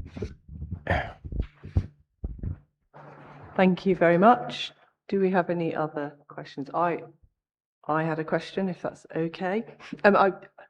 It is a level of frustration that there are a lot of HMOs in this area, and it's a level of frustration because our current local plan does not include them in the overconcentration definition. I don't know if it might be helpful to actually share the text of policy 48, which I've just mentioned to Toby. I was about to ask him, because I think it's something we're looking to bring forward potentially with, as people have seen things like Article 4.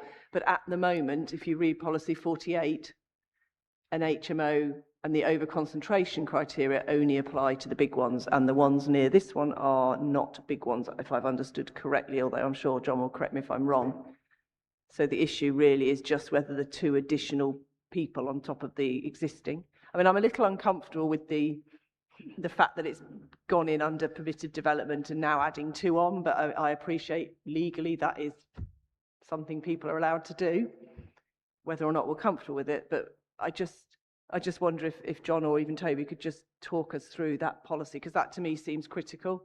You know, if it's the overconcentration, but if we're only allowed to use the policy for bigger ones, then I'm struggling to see what policy grounds we'd have for a refusal. I don't know if, John, you want to pick that up, or obviously ask Toby if you prefer.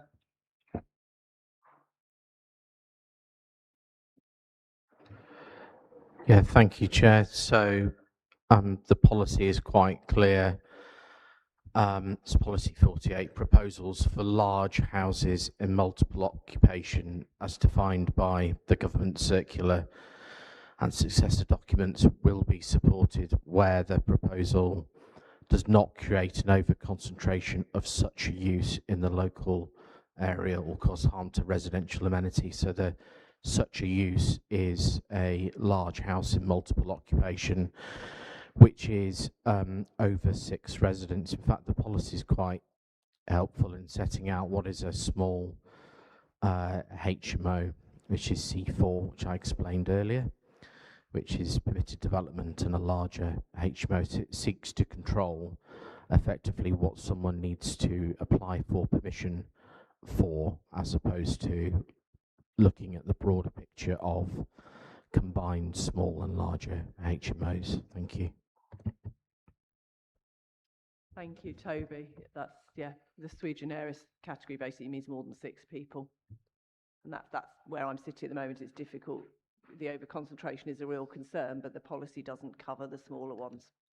So I'm struggling to see a policy reason to refute that, though noting what the ward councillors and people have said. Does anyone else have any further questions or comments on this? Oh, I beg your pardon, Councillor Illingworth. Sorry, you were sitting just too far to the left. I didn't see you. Chair, on the plans I see there's a... Oh, it is on. I see there's a garage, but the plans don't indicate what the garage is to be used for. And the plans don't have the cycle parking shown. I just wonder, are the cycle stands covered, or are they open to the elements? It's a cycle store, so they will be covered. As for what will be placed in the garage, from what I've been told, there will be only a single parking space to the front available, and that will be for the benefit of disabled residents. So it will not be used for parking, the garage. Could you just confirm if we have a condition relating to the parking, as in that it would only be restricted to disabled usage? I don't think we do. We don't, no, but we can add that if needed. Would that be something potentially to add to condition 3, where we're looking at management of the property? I mean, certainly for me, particularly if the cycle parking remains at the rear, it should always be more convenient than parking. If there's a disabled space, I completely accept that would be obviously much more accessible at the front. So I think I could live with that balance, but I would like that to be somewhere clearly in here. Though I think the public speaker did say that students aren't allowed cars, but actually particularly with more mature students, there's probably a higher risk of someone having a car. So I would like that. Would the officer consider some, or subject to Toby agreeing and Richard, that I would be much more comfortable if the cycling remains at the back, that needs to just be a disabled space myself. Can I take that committee I see no dissent, so I would request an amendment to that condition, please. Does anyone else have anything? Councillor Fisher. Wanted to confirm whether the other condition about moving the cycle storage to the front or providing cycle storage at the front could be added, or Get my microphone working. I have to say, personally, I'm if the disabled space is at the front and the cycle parking, and the officer is saying is more convenient and safe at the back, but that's my personal view. I'm happy to take a vote and see if people want to condition it coming to the front. Would that affect the disabled parking space in any way? Would it? Is there any? I can't answer that yet. I don't know where the cycle store would be placed, if it would be to the front. So I'll seek members' views. My personal view is I probably can live with it being at the back if it's already there and it's convenient for them to cycle and it is safer, as long as it does accommodate 8. Have we got a green roof? I think given that the cycle parking is going to be expanded, I would also want the usual condition about a green or sedum roof if it's flat. Would that be acceptable, Toby? Chair, so condition 4 references a green roof already. You're way ahead of me, Toby. Thank you. Councillor Smart, did you want to add on that issue? So cycle park in front and back and disabled space, we'd be voting on limited evidence information there. So I'd suggest we come back to Chair, Vice Chair and Spokes on that if committee are happy with that.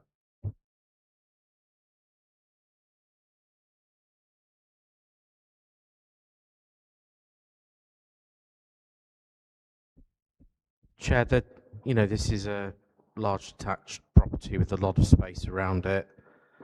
I can't see that there would be any particular difficulty with either having some cycle parking at the front or at the back. I think it's, if members feel strongly one way or the other, the conditions can be amended. Officers are telling you that we are satisfied that cycle parking can go at the rear.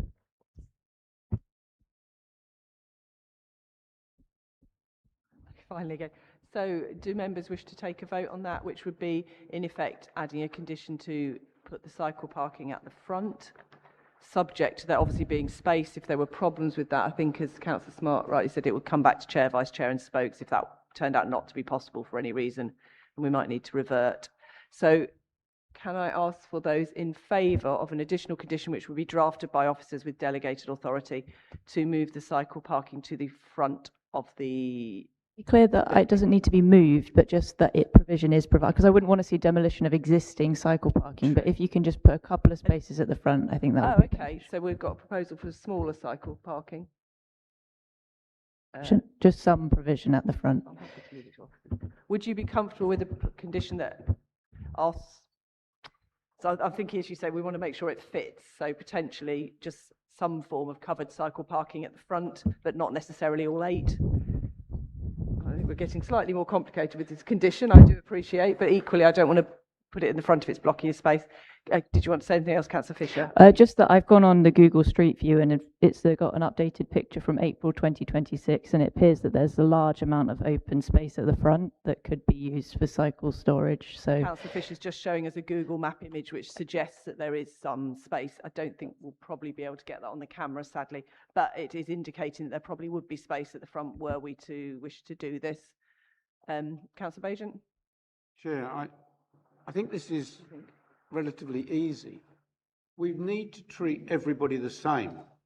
We have been very restrictive about cycle parking must be at the front.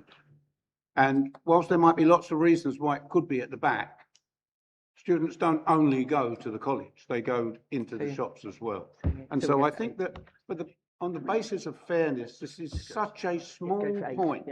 Okay, I think we'll just say in that case, we'll go for the vote will be on to move sufficient cycle parking, i.e. 8 spaces to the front, subject to officers having delegated authority to draft those conditions. If there does become a problem with that, then it would come back to Chair, Vice Chair and Spokes to decide. Oh, Councillor Bennett, go on, last word. I know I'm being awkward and going against majority view here, but Barton Road is a main road, the same as the road I live on. and is particularly vulnerable to drive-by theft. So I do think I would support any additional cycle parking being at the front, because people would still have the choice of using the existing parking So I at the think the front. condition we're proposing wouldn't ask them to remove the ones at the rear. It would only ask them to provide at the front should people wish to use that. So that would be hopefully the best of both worlds. Can I ask for votes in favour of an additional condition or an amended condition to include cycle parking at the front? Oh. 1, 2, 3, 4. And those against? I think I'm actually. Oh. Get my casting vote for the start. Sorry, that falls.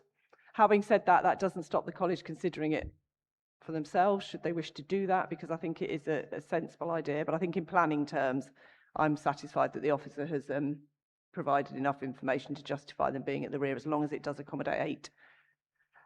Thank you very much. I think that is the end of this debate. I'm going to move to Toby now, who's going to sum up with the additional changes to conditions. Thanks, Chair. So the recommendations on page 126, that is to approve, subject to the planning conditions as set out with minor amendments to the conditions as drafted, delegated to officers. It includes an addition to condition 3 to seek to control the use of the car parking for disabled visitors, and an amendment to condition 5 as John outlined in his presentation to strike out reference to 10 occupants and replace that with 8. Thank you.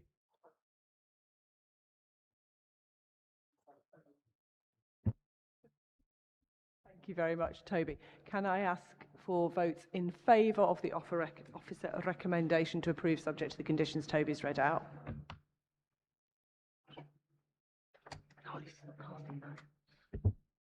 One, two, three. No, oh no, hold on, no, we've all gone. The No, hand's hold gone on. up again now. Right. Okay. Start that again. Yeah, unanimous now. That is a unanimous vote in favour. Thank you very much. It is now 12:35. I suggest we take a lunch break because it's very hot.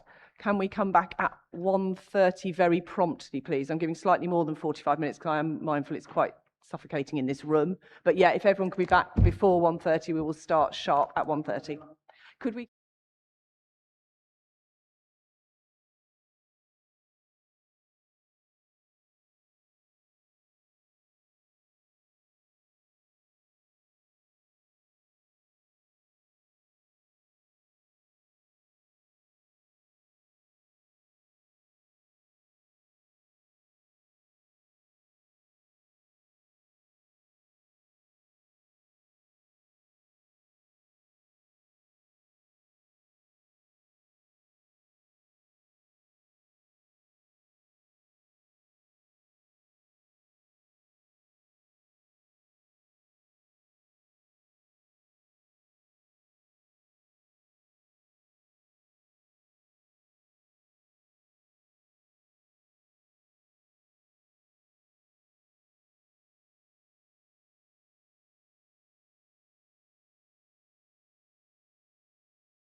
Lovely.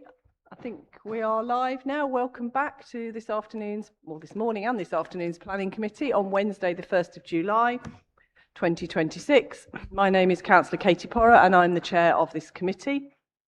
We've dealt with various items this morning and we are now moving on to item 7, Mayflower House. Can I just note that Councillor Bennett has now left the meeting and has been replaced by Councillor Clough, our substantive member who is sitting for this afternoon. Welcome, Councillor Clough. So we move now, as I said, to item 7, which is Mayflower House, 2505027 S73, which will be presented by Phoebe, one of our planning officers. We do have some speakers with us for this. We have one member of the public in objection. I think that's Peter, who is in the room with us. And we have Agent John Muir, who is also in the room with us, which is great because we had a few issues with Teams this morning. So I'm grateful you're all here. So it will follow the same procedure as we did this morning. And I will just remind public speakers that you will have 3 minutes to speak. And James will kindly ring a bell when you have about 30 seconds remaining, just to give you time to sort of wrap up and reach the end of that. Public speakers are welcome to remain in the room, but won't participate in the debate with the councillors. Can I ask Phoebe, please, to introduce your report on this item?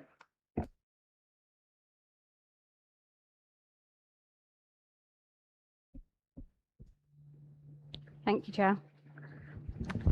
So this is an application to vary Condition 2 of the approved plans of Planning Permission 2302127 FUL, which was for the erection of 8 flats incorporating 4 studios, 2 one-bed flats and 2 two-bed flats on the 8th floor of Mayflower House, with the removal of the electronic communications apparatus on the roof, bin store for the proposed flats occupying one of the existing car parking bays, bespoke structure to cover 20 existing cycle bays, structures to cover 32 additional cycle bays. And the variation is to allow an increase in the overall height of the approved 8th floor extension by approximately 599 millimetres, with all other aspects of the development remaining unchanged. So this is Mayflower House, which has been highlighted in red. The vehicular access is off Manhattan Drive, which is to the southwest of the site. The site incorporates a cluster of residential properties, including Bridgeacre and Midsummer Court. And you've got Humberston Road to the north of the site. The site benefits from the existing planning permission, which was brought forward to Planning Committee on the 4th of September 2024, and permission was granted. The principle of the development is therefore established and acceptable. The location lies within the development of Midsummer Meadows. To the north, surrounding by Lovers Lane, is the Defrevel Conservation Area. To the east of the site is the Chesterton Conservation Area, and to the south lies the Stourbridge and Riverside Conservation Areas. This is a picture of the existing Mayflower House, and you can see to the base of it is comprised mainly of hard standing for car parking and broken bits of vegetation. Oh.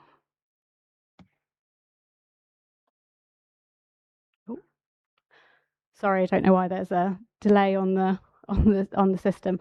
Just to recap, this area in blue to the north is the Defrevel Conservation Area. To the east is the Chesterton Conservation Area, and to the south is the Riverside and Stourbridge Conservation Areas.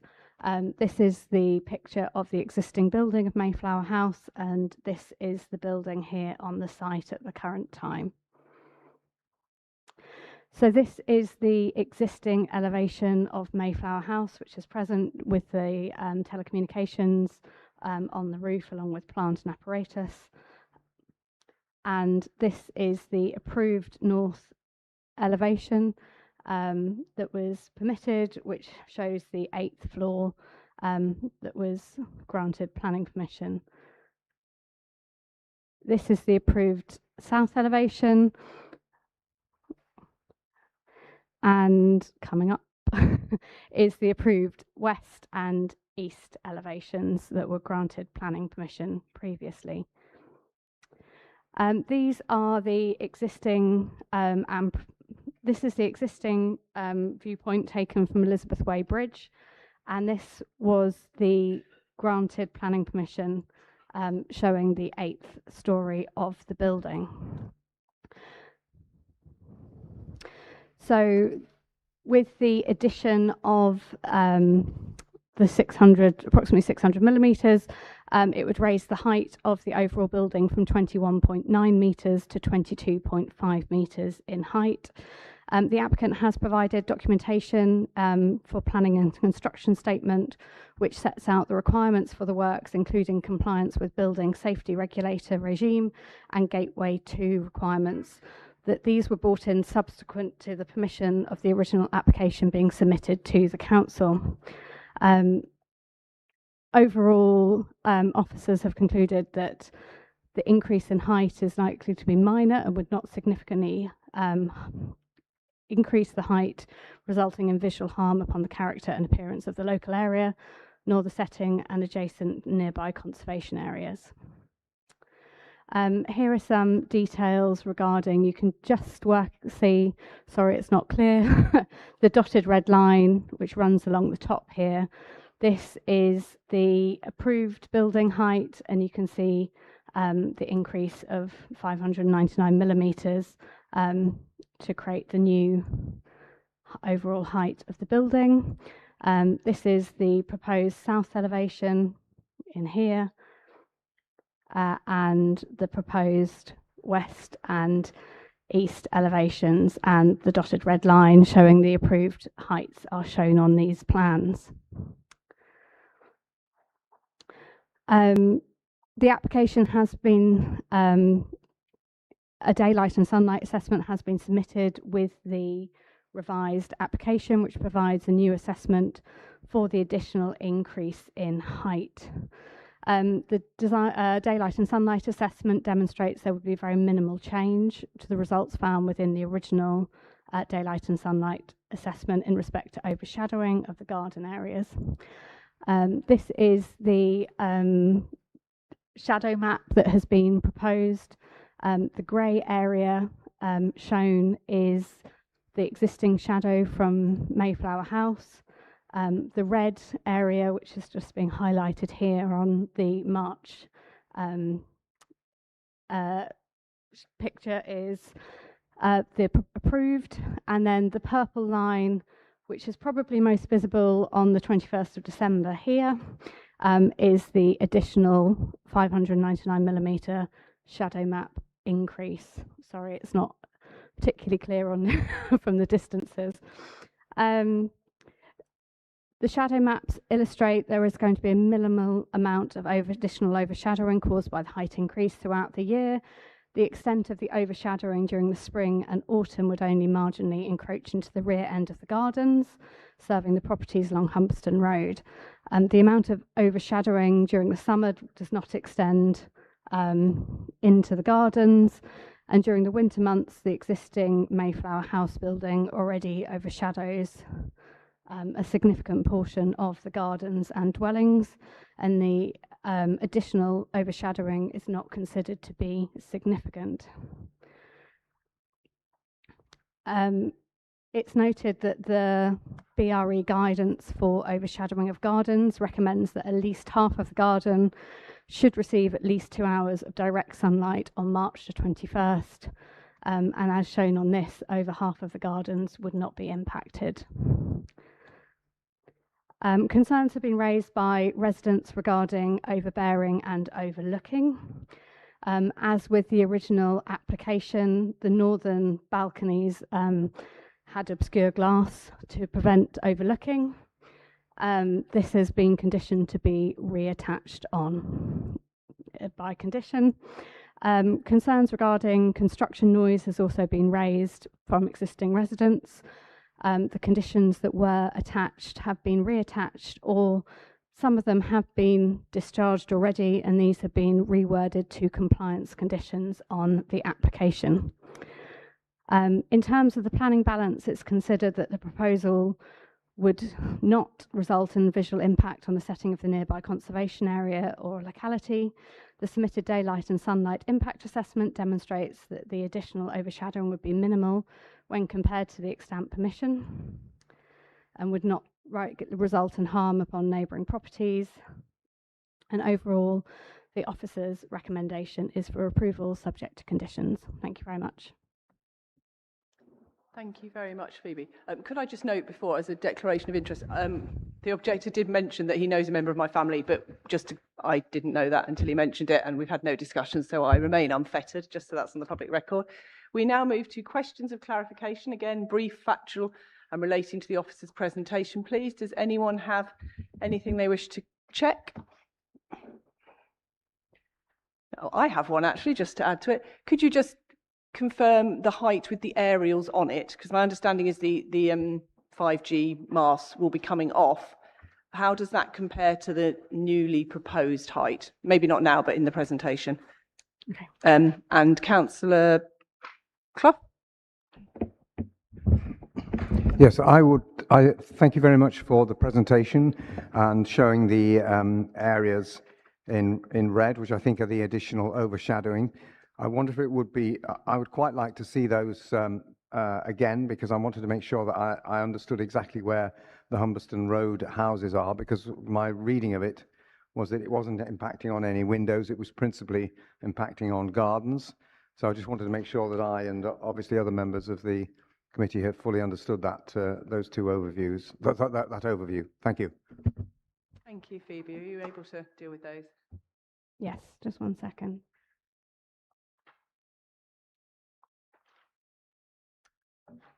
So these are the shadow maps that have been provided.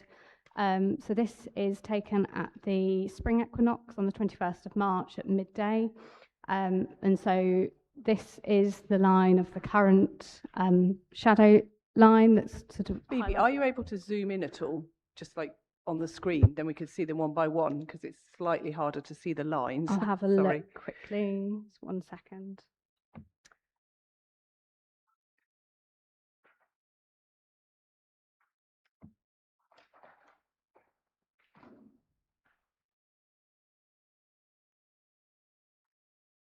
We'll just give Phoebe a minute to adjust her screen, and then we'll come back to questions. Councillor. Yeah, I've got Martin. Yeah, I'll let her do that. Yeah.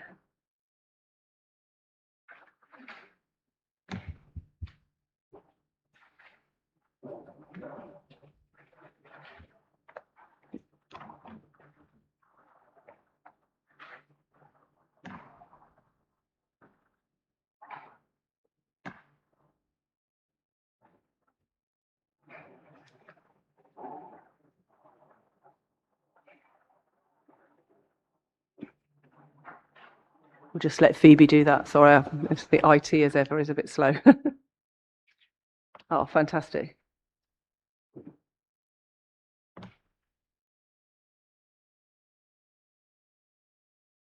Oh, brilliant. Thank you so much, Phoebe. So these are the properties on Humberston Road to the north of the application site. This is the shadow map for the spring equinox. I don't have a laser pointer. So this is the grey indicates the current shadow created by the existing building. The red area is the previously approved application with the 8th floor, and the purple line is the level of overshadowing from the additional 599 millimetres. So that's the spring equinox. This here is the summer, taken in midsummer, where the shadow map doesn't extend beyond the edge of Lovers Lane into the Humberston Gardens.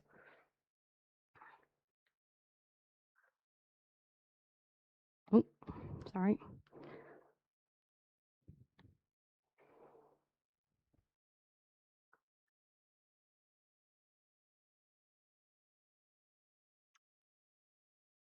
This is the autumn equinox in September, which is quite similar to the spring equinox with The area only extending approximately halfway down the gardens, and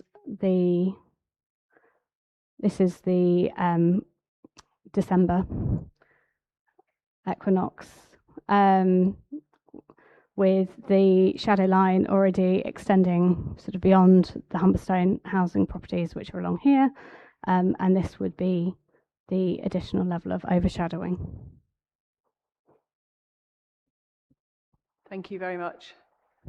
I'll just get the heights of the existing. Yeah, I'm happy for you to come to back for that in the debate if that's helpful. Councillor Smart, I think, had a question as well.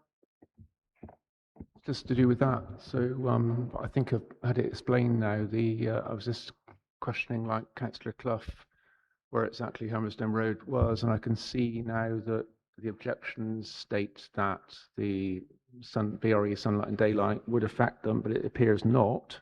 It appears to be policy compliant, and the comments in the objections about affecting solar panels appear not to be pertinent either, but maybe that's in debate. We'll get to that in debate if that's okay. Has anyone got any further? Nope, no more questions or clarification?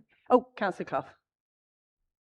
I was just wondering, I could see some shadows which were underneath the outline of the main shadow cast by Mayflower House, both current, proposed and additional. And what I couldn't quite understand is, were there tree lines which were there as well? Because obviously, if you've got a garden that's already in shadow, and so I was trying to understand what the combination of the effect of the trees. Obviously, trees, if they're deciduous, they're not going to impact so much necessarily in March. So I think So you're asking if there's trees at the end of the garden, broadly, sort of, are they grey shadings with trees or not? Is that? Yes. So obviously in March it's likely to have an impact because it's just the raw impact of Yes. Mayflower House. But then in the autumn it's not going to be the same impact. So I think I just realised I didn't quite fully understand that. So Thanks. Yeah, Phoebe, are you able to just go back and indicate which bits are trees in effect? That would be really helpful.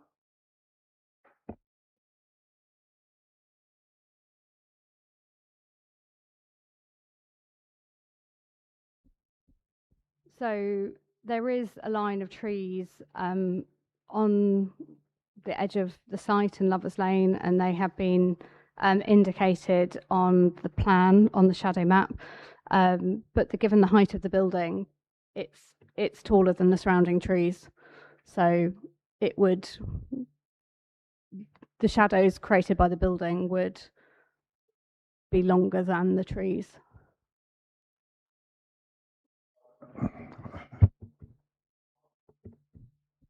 Toby has got the Google Map image. If you would like to see that, we could put that on the screen if that's helpful, if that's okay with Phoebe.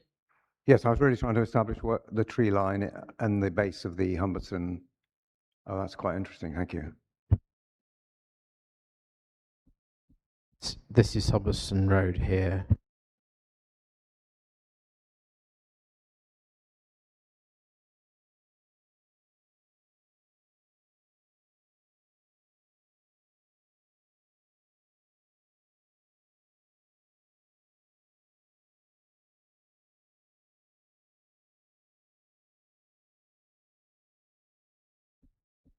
Thank you. Is that helpful to members? Councillor Clough? I had completely misread what we were being told because I hadn't realised those trees were that height. So actually, what you're saying is it's the very tall trees that are then, it's their long shadow that is actually the impact. Yeah, thank you. Shadow is That was very helpful. Thank you. Sorry to ask the question. Thank you. We can always come back to this in debate if we need to. If there are no more questions or clarification, I will move to our speakers. So firstly, we have Peter Gotham, who is speaking in objection. Thank you very much for waiting. And you'll have 3 minutes, and James will ding the bell when you have 30 seconds remaining. If you just come up to the public speaker thing, and you should press the button, and the microphone will light up red. Thank you, Peter.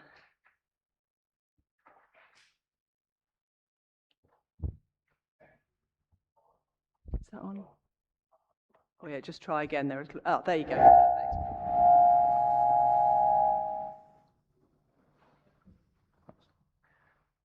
Okay, I'm ready to go. We're very disappointed that this is being considered at all, and wonder if this additional 600 millimetres had been added in the first place, the plan would have been approved. 600 millimetres added to the existing means that the new building will be 30% higher than the existing. Part of that is accommodation. The average height of the accommodation at the moment is 2.64 metres. Therefore, 3 metres, I would guess, is being added for this pretty roof. We would prefer not to have the pretty roof. One thing that hasn't been considered is that this overshadows Lovers Walk, which is an ancient right-of-way, and the additional third on that building will further diminish the amenity of that.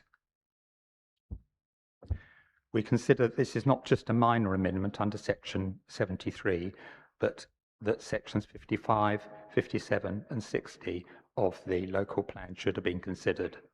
Bearing in mind the size of the increase, then section 57, even though that refers to new buildings, should have been taken account of. The existing building is 7 stories. To add an extra story, as I say, should only add 2.6 meters, whereas 5.3 is now being suggested. Our approximations show that the shadow will be increased by 20%. We already have difficulty in growing grass in our garden, and we consider that this will also affect the solar panels, albeit maybe technically there'll be clarification on that. I could not see that BR 209 assessment had properly been done, or that a full skyline assessment had been done of the revised plan. My wife asked how to submit a photo when she submitted her objection on the 3rd of June, and we cannot trace having had a reply to that, so I'm unable to, you are not unable in your papers to see such evidence. Overall, we consider that there's a significant increase in the extent to which the proposed development would reduce our quiet enjoyment by overlooking us, as I say, by an increase in 30%, reducing our quiet enjoyment, overshadowing, and reducing daylight on our gardens. Thank you. Thank you very much, Peter. Perfectly on time as well. Much appreciated. We will now move to the speaker in favour of the application. That's John Muir, the agent, I believe. So again, if you'd like to come up to the table, and you will also have 3 minutes, and James will ding the bell when you've got 30 seconds remaining. Thank you very much. Oh, you can just use that microphone. Excellent. Thank you.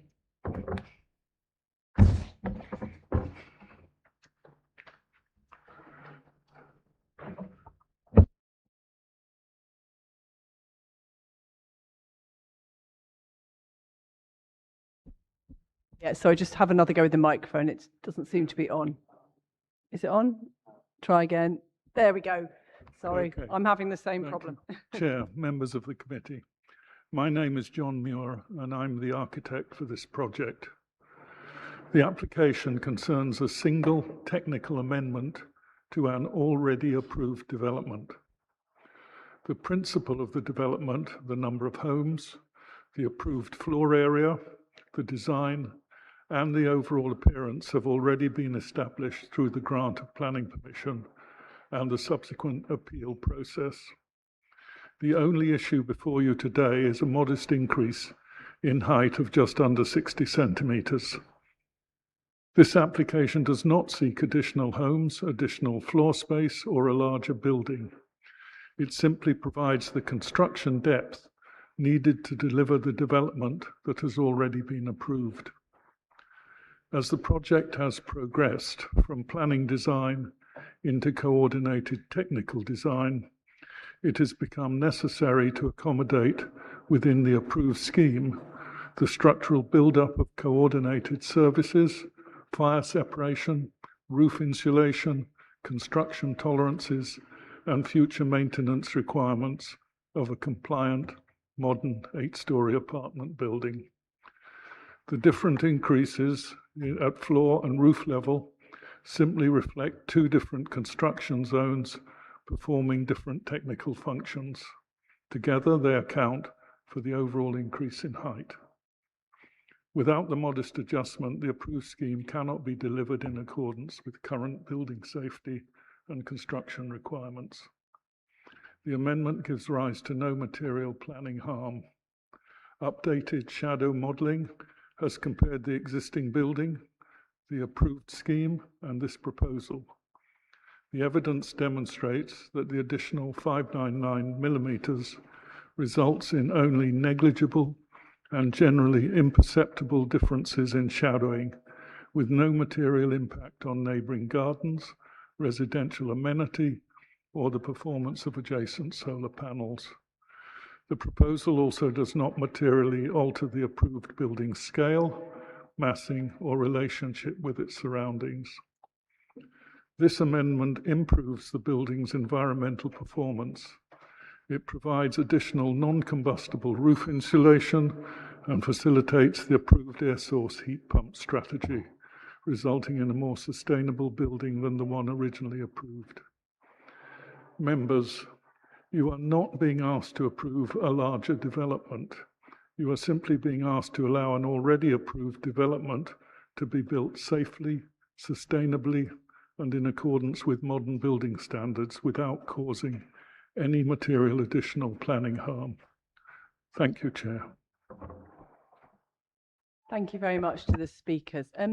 Phoebe, there were a few points raised by the objector. I don't know whether it's helpful to run through those now before we move into debate, if that's helpful. I think that was impact of solar panels, which I think the objector suggested might not be material. Impact on Lovers Walk, was it? Which is a right of way. There was a comment about the BRE assessment not being done fully. And finally, there was a comment about a photo that hadn't been allowed. I don't know if you have any information about that and whether that photo is actually already on the public portal anyway. Thank you.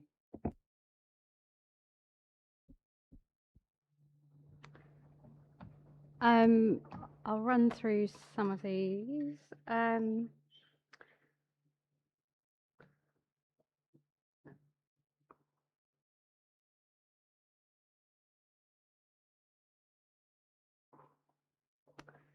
So the impact of solar panels was assessed within the BRE report and mentioned in the officer report.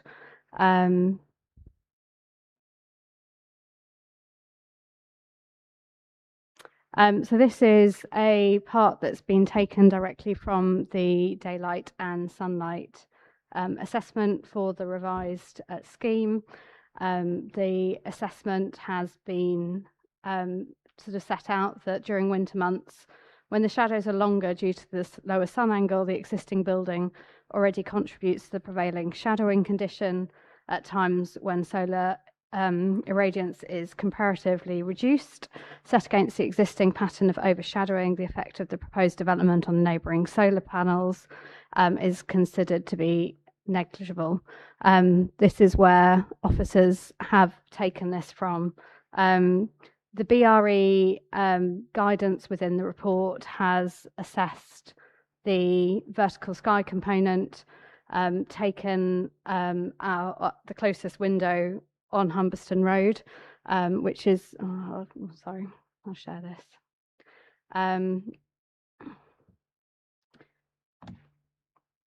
For full screen, sorry.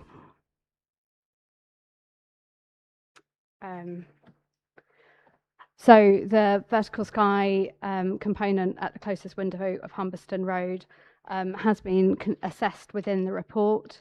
And so it's got some figures adjacent to it, which essentially sets out, sorry, 1 second.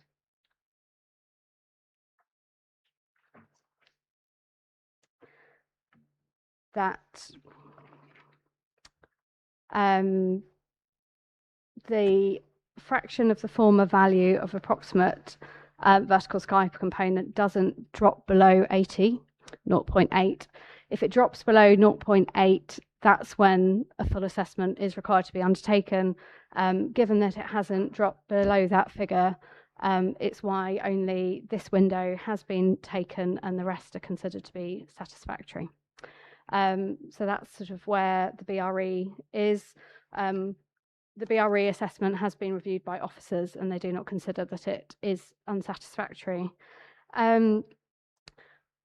Photos from the emails sent or the comments sent on the 3rd of June, the officer has looked through their emails and they cannot find any email sent on that date. I don't know the photo directly that is being referred to, so I'm not, if it has been sent in any other form, I'm not sure whether it's online or not at the moment, but the officer was made aware of this week and they have looked through all of their email correspondence and cannot find anything directly from them. The application doesn't, the right of access over Lovers Walk won't be removed as part of the application. The red line doesn't extend over Lovers Walk and the site is separate. There will be a level of overshadowing, but as seen from the shadow maps, that this is already overshadowed by the existing building for much of the year.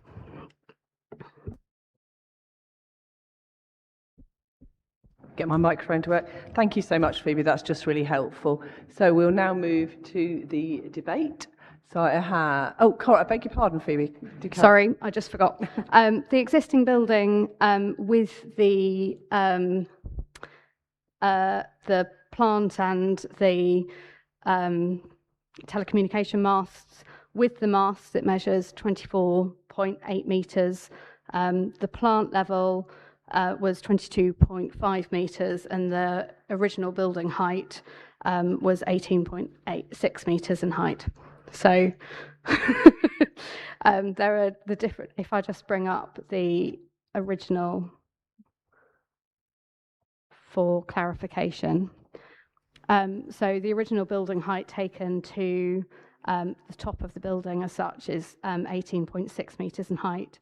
The tallest of the plant and the service sort of elevator shafts is 22.5 metres, and the highest aerials shown on the plan measure 24.8 metres, if that's any help. What's the proposed height with the today? So the proposed height today would be 22.5 metres. The aerials were higher, but they will be coming off. Yes. Thank you very much. That's fantastic. I think we did have a question at planning last week about what happens if an applicant doesn't meet building regulations. This is what happens. It has to come back as a Section 73, I believe. So I will move to the debate. Do we have any questions? Everyone's gone very quiet. Oh, that's the Illingworth. Thank you, Chair. I'm just looking at the shadow maps. Am I right in thinking that the trees always cast a longer shadow on the back gardens and the houses of Humberston Road than Mayflower House, even with its new extension? Go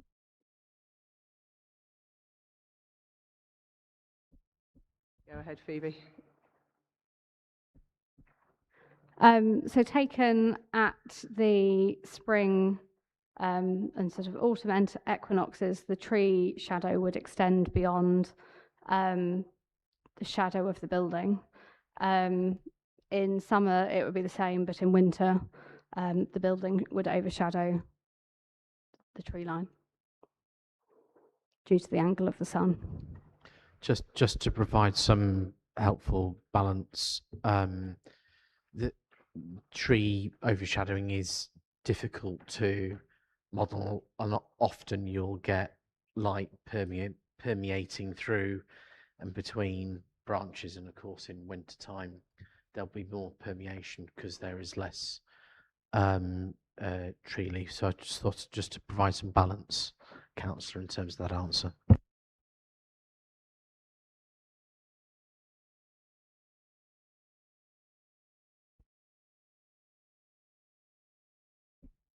Finally, sorry, I've got my microphone switched back on. Do we have any other questions in the debate? Councillor Clough. Yes, I'm trying to understand, looking at those shadow diagrams, it seems to be just impacting on the gardens, yet we were being taught, there was a discussion about vertical sky component, which will obviously come from a window. So what I'm trying to understand is, are there any windows in the Humberston properties which are being impacted? So what I don't really understand is what the vertical sky component statement is about, because I can see there's a reduction to 83% apparently on a window, but I don't quite know where that is. Thank you.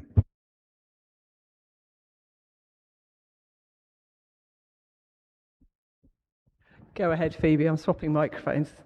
Thank you. So the vertical sky component is taken of the closest window on Humberston Road. So there would be some impact, as you can see, especially from the winter equinox, where the building extends to the properties on Humberston Road. So that's where the vertical sky component is taken from. So it's how much of the building is essentially would block your windows, and how much of the sky would be remaining. Oh, sorry, I'm not sharing.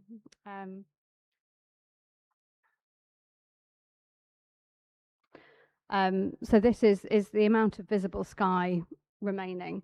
When within the daylight and sunlight assessment, it sets out the closest window on Humberston Road to assess whether or not the vertical sky component essentially is breached, the 25-degree angle is breached, and if it is breached, how much it would, and therefore the impact of that on the daylight and amount of sky and visibility that you would receive in that window.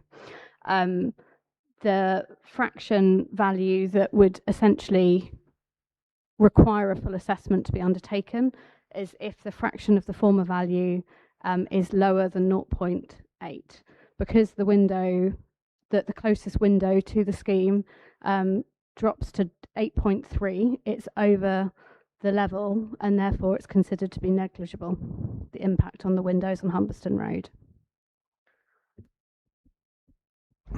Thank you for that explanation. I understand what you're saying, because it's to do with the angle from the window all the way across to the top of the building. So what you're saying is that the 83% has already been, that's presumably the bulk of that 83% is to do with the building, the originally approved building. The fraction value is a calculated angle. So it goes through, sorry, I've stopped sharing again. It goes through an assessment which takes into account the distance from the window, the height of the buildings, the obstruction angle before development.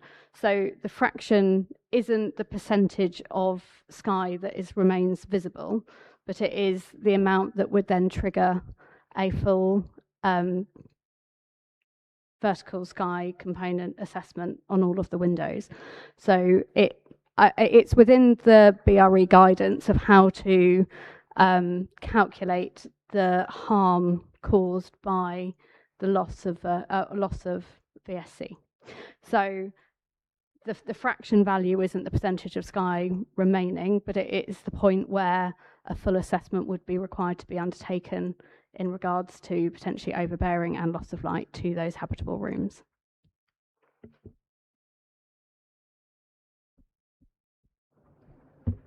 Oh, I've managed to get it working first time. Thank you very much. Councillor Clough, did you want to come back? Are you okay? I think I was trying to say thank you and try and switch it off, so thank you again. That's great. Does anyone have any more questions for the debate? No. Oh, Councillor Smart. So we are right in using a section 73 on this application, are we? The original description of development for the original application didn't state the height of the building in it, I presume, and that section 73 shouldn't be used for an application that redesigns a building. It should be a change of a condition or a slight change to a material change. So for increasing the height of the building, I presume that the original height of the building, which was proposed at 600 less than this, was not given in the original application. I just want to check that description of development. So, Councillor, Section 73 can be used to increase the size of a building. The size of this particular building is not set out in the description of development per se. It would be very rare that you'd have a height of a building within the actual description of development, but Section 73 is absolutely can be used to alter the approved plans, and buildings can go up and down in height, spread in footprint, windows can change, etc. The difference is perhaps you're thinking about Section 96A non-material amendments, and that's when you wouldn't be able to typically increase the size of a building because it would be considered material. Yep, go ahead, Councillor Smart. Yeah, I understand that. I was just really checking whether the original description of development included the height, because I couldn't find it online and I didn't have it to hand. But you've answered that, so thank you. But it is perplexing that one of the speakers, who's apparently the architect, clearly didn't design the building well enough in the first place to be able to get the height right when the first application came to this committee to include the services, which is I'm only a part qualified architect myself, but including the services is a basic error, or rather not including them. One presumes, assuming it was done accidentally. Thank you.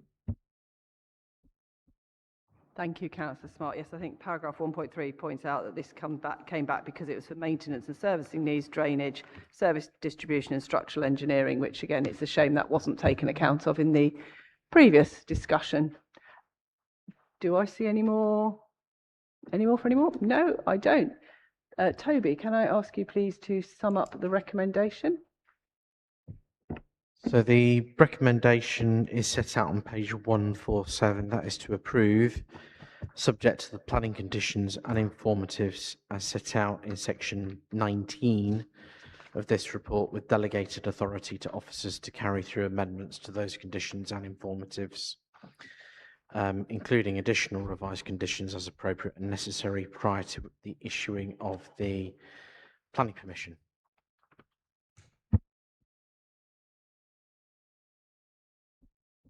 An endless fight with my microphone today.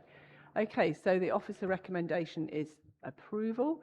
Can I ask by show of hands all those in favour of approval, please?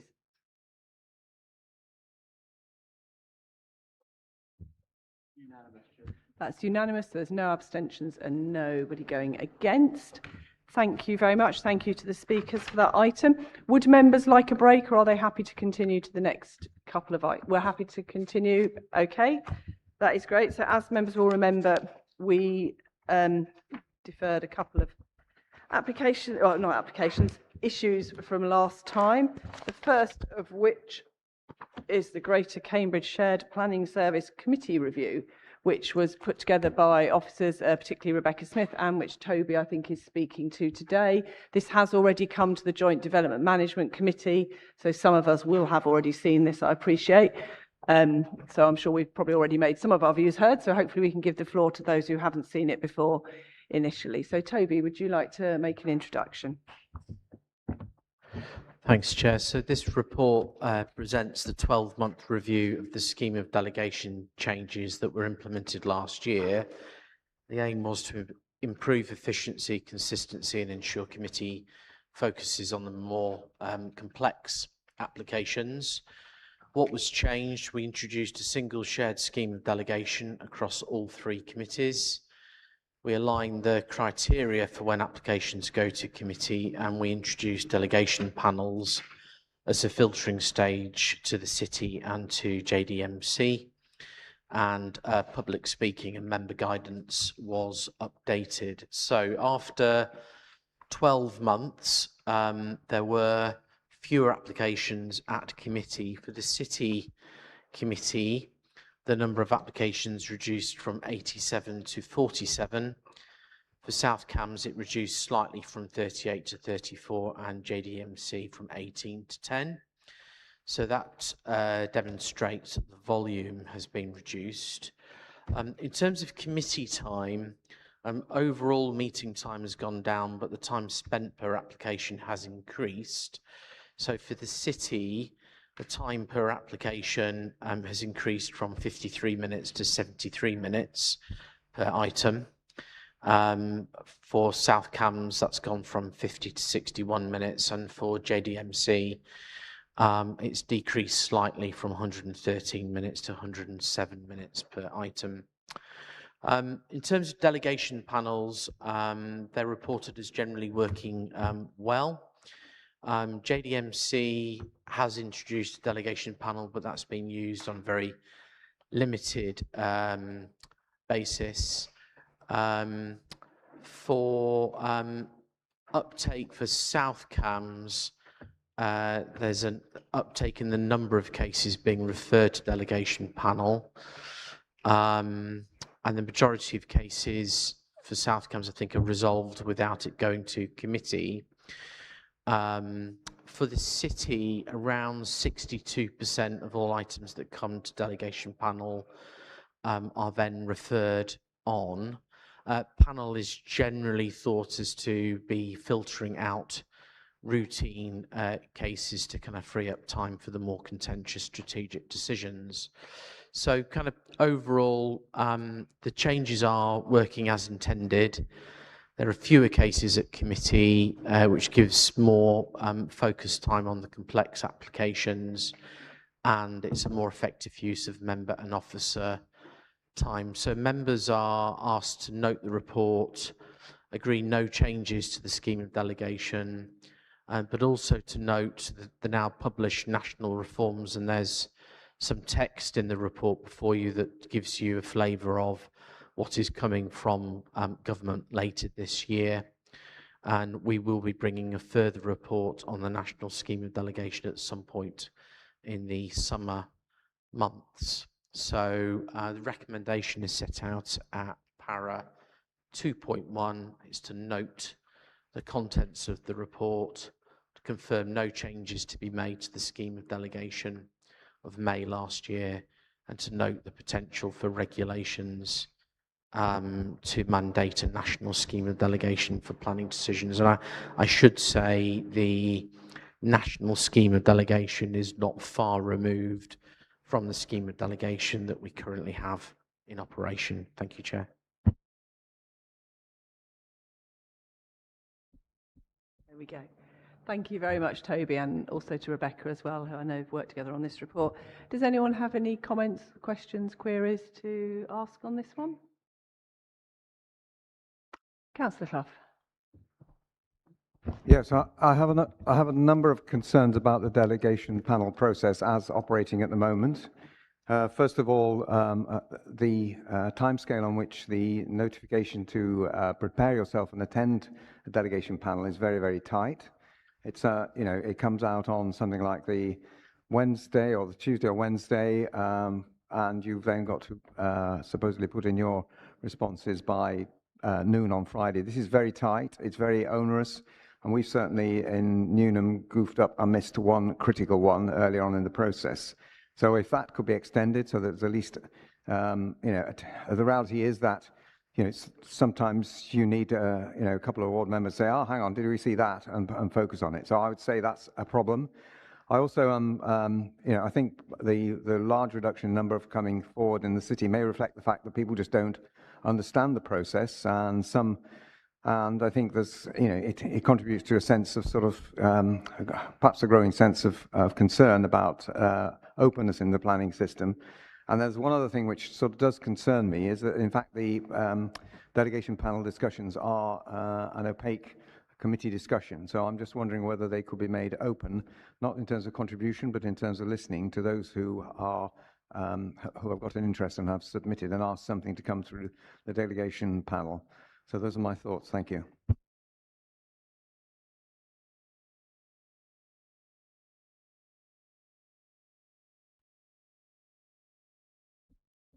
Thank you, Toby.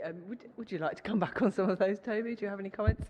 Yeah, certainly. I think I'd recognise that the timescales are tight, and I'd happily take that consideration away to talk to colleagues about, Councillor. In terms of the actual meeting itself, it is kind of minuted, and those minutes are posted on the website shortly after the meeting. So I think it's as transparent in that respect. And of course, we always open to if a member has made a request to come and speak to committee. We've not denied that request on any occasion at all from memory. Thank you. Did you want to? Okay, Councillor Bajan. Yes, Chair. Whilst we're talking about delegation panels, there seems to be a difference of opinion between myself and some other members about referring private applications to delegation. It was always my understanding that if there was an application in a ward, then the ward councillor could take that to the delegation panel and argue that it can come into planning, should come into planning, and then the delegation panel considered that. Now, I'm getting a different line of view from officers, and I wonder what the situation absolutely is, and if there's any.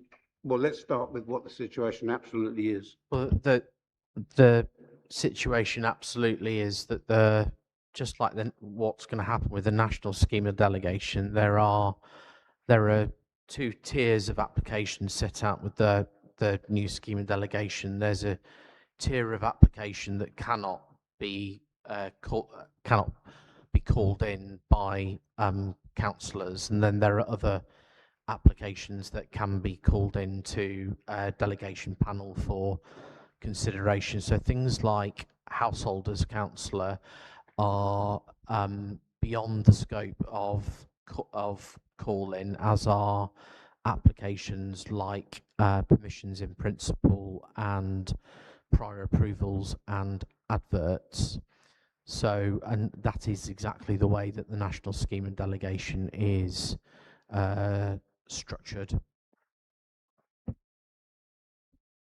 So this is something that's totally out of our control. This is set out by government, and we can't. There's no way that a councillor can bring in to the delegation panel a householder application. So under the current scheme of delegation, which this city committee has approved, there is no ability for a ward councillor to call in to committee a householder application, and that will be the same in the national scheme of delegation. The purpose of the city committee should be, according to government, to deal with the largest, most contentious applications. 95% of applications are typically delegated, and that includes the vast majority of householder applications. It would not be a good use of time in government's view, and I think in officers' view, for planning committee to be determining householder proposals. So, Councillor Bajan. Thank you. So is there absolutely no way that if a councillor or councillors or people in the area want something to get a further consideration past the officers, outside of the officers, that can be done? Absolutely no way?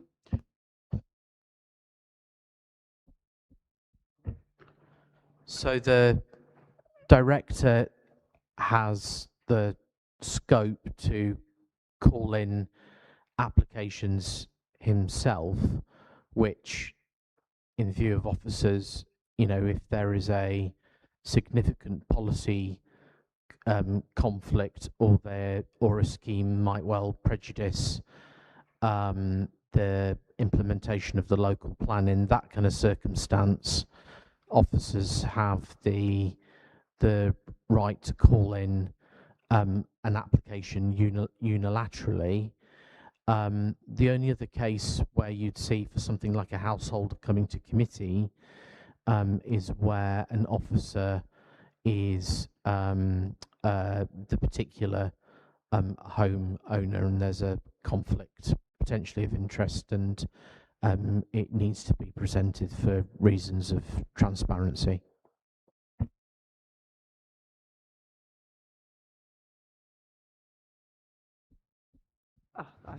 again. Yes, and I think when the new NPPF scheme of delegation comes in, it's even more stringent. Did I see a hand up? Councillor Smart and Councillor Clough. Okay, go ahead, Councillor Smart. So I've been pleased to see, I sat on this delegation panel, how transparent it is to those that take part. I wasn't quite sure how it would go at the start, and you know, someone brings something to the panel, and there's a discussion. There's a presentation first by the person, and then a discussion about it, and that discussion is had in the open. The person that's come along, the councillor, can listen to that. Nothing is held back, nothing is private, it's all open, and I've enjoyed that process because I think that's the right thing for us to do as a council, to have things open like that. I appreciate the points have been made about further openness as well. The second point I'd say is, as I said before, I don't think there should be a recommendation by officers that comes to that panel, because I think that can pervert the thinking of those that are engaged in the debate in the panel. That's the officer and or officers and the chair and vice chair. Thirdly,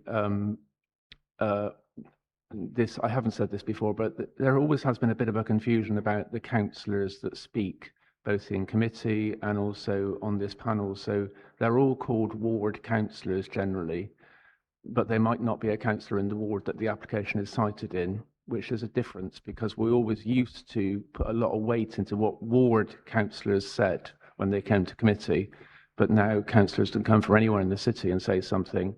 It's not the same thing. Also, I think all the ones that I've been aware of have been city ward councillors, maybe not from the ward, but city councillors. I'm not aware that any county councillors have come along, but I believe they could bring an application in. I'm not sure if a South Cambs councillor could bring in an application in the city.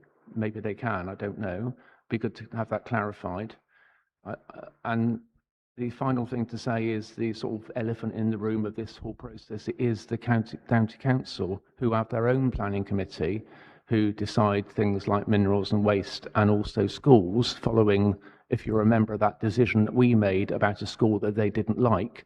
Following that, they made up their own planning committee to do schools themselves. So they don't have any delegation committee, as far as I'm aware, so they just do their own sweet thing. But we're doing this.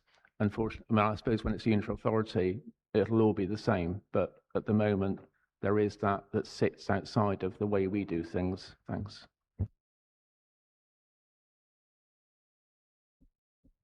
I'm going to borrow Toby's microphone again. Thank you. Yeah, I must admit, just to add, if it's all right, I agree with Councillor Smart that it's useful, having sat on one and appeared as ward councillor, not to have the officer recommendation when it comes to delegation panel, because actually it's meant to be purely on the criteria for whether it should be called in. And obviously knowing which way the officer might be going tends to make that a harder decision to make. It should be based just on those facts. So I agree with Councillor Smart. And Councillor Clough. Appreciative of Councillor Smart's asking the question, but I wasn't clear on, can it be clarified? Is City Council able to call in to the delegation panel for other words other than their own, because that gives them a measure of protection to the members of that ward if a councillor is not minded to support them in calling it in. And also there's another factor, which is that in South Cambs there's the parish councils also provide a useful function. So you know, and we don't have the equivalent powers, for instance, with our neighbourhood. We've only got one neighbourhood forum. And maybe that neighbourhood forum should also have the ability to call something into a delegation panel. And that's perhaps something that should be considered in case other neighbourhood forums get set up across this committee with a view to creating new neighbourhood plans. Thank you. Yeah, I don't think the scheme of delegation is exclusive in terms of saying you must be within a ward in order to kind of call it in. And of course, lots of applications are, you know, some of them can cross wards or affect more significantly wards that they're not in. I think the Beehive application was a case in point. I mean, there are differences with the county council in terms of how they function, but they are typically dealing with much less volume than the district councils. You know, we are processing around 7,000 applications a year, so there needs to be a kind of quite clear filtering process in place. I take the point around the in terms of the culture of not having the case officer give their recommendation. I think on the whole, it is advisable that the officer does not give a recommendation as part of their presentation. Thank you.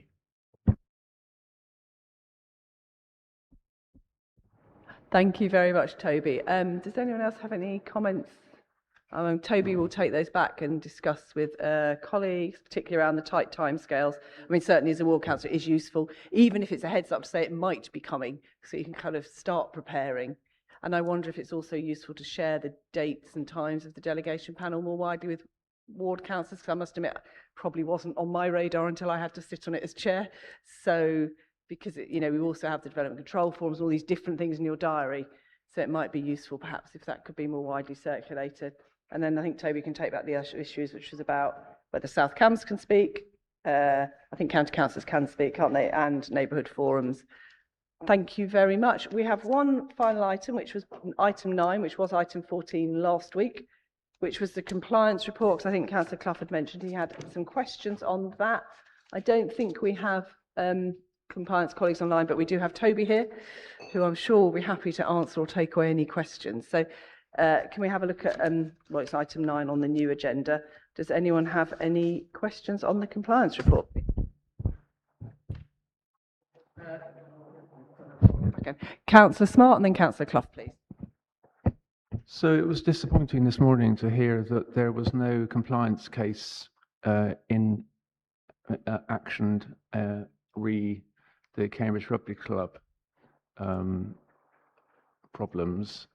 So I'm not quite sure if there's anything to say about that. Perhaps I don't know if Toby can say anything, but it sounded like residents or maybe even ward councillors, I'm not sure, maybe Hugh can tell us, had made representations and it had gone to environmental health.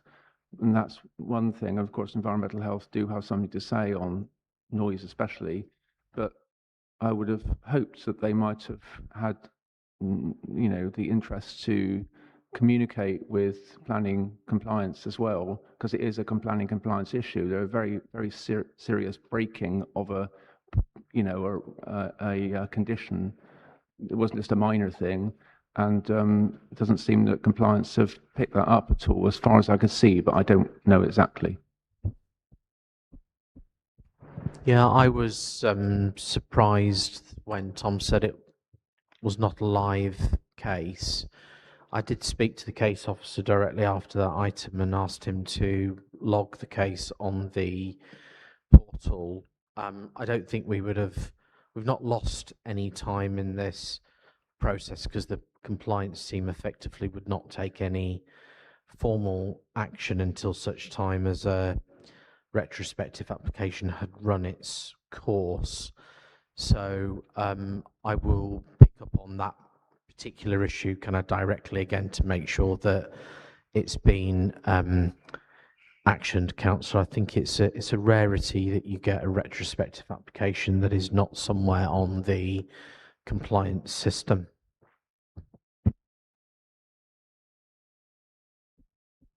Yes, I would just like to record some concern about the feedback processes that are coming through the compliance system. I think, to be fair to the compliance team, the question about the noise from the rugby club gym hadn't actually been reported by me as a compliance issue. I reported some of the other structures. But again, once the report goes in, actually getting information out of the compliance team as to whether it's actioned or what state it's in, it's a real, you know, it requires you know, a lot of effort to try and get some information out. So I personally think that this is an area of some concern, and I would like that to be registered here. So you know, I don't think this is just the first one.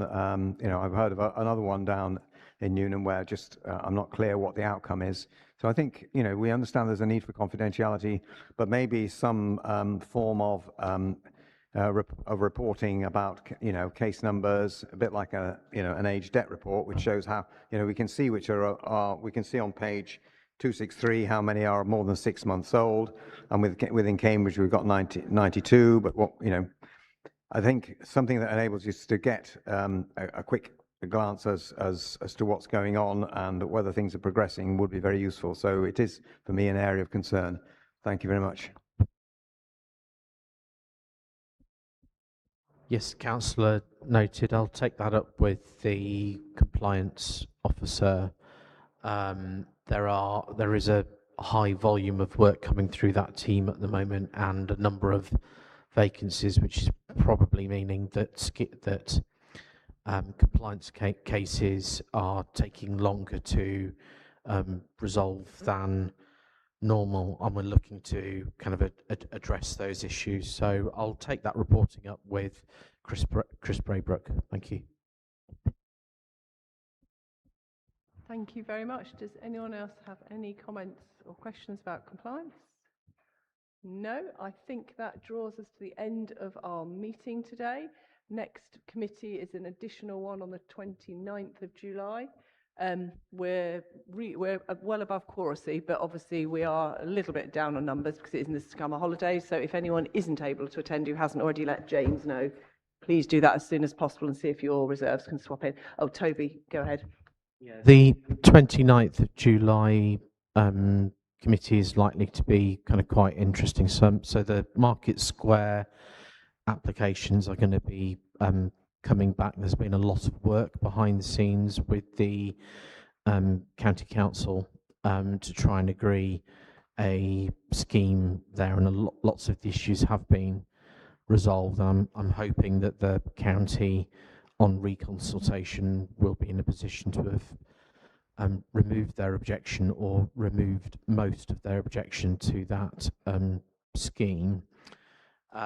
We also have live a resubmission of Christ College Library application, which is currently out to consultation. It may well be the case that that application comes back to Planning Committee.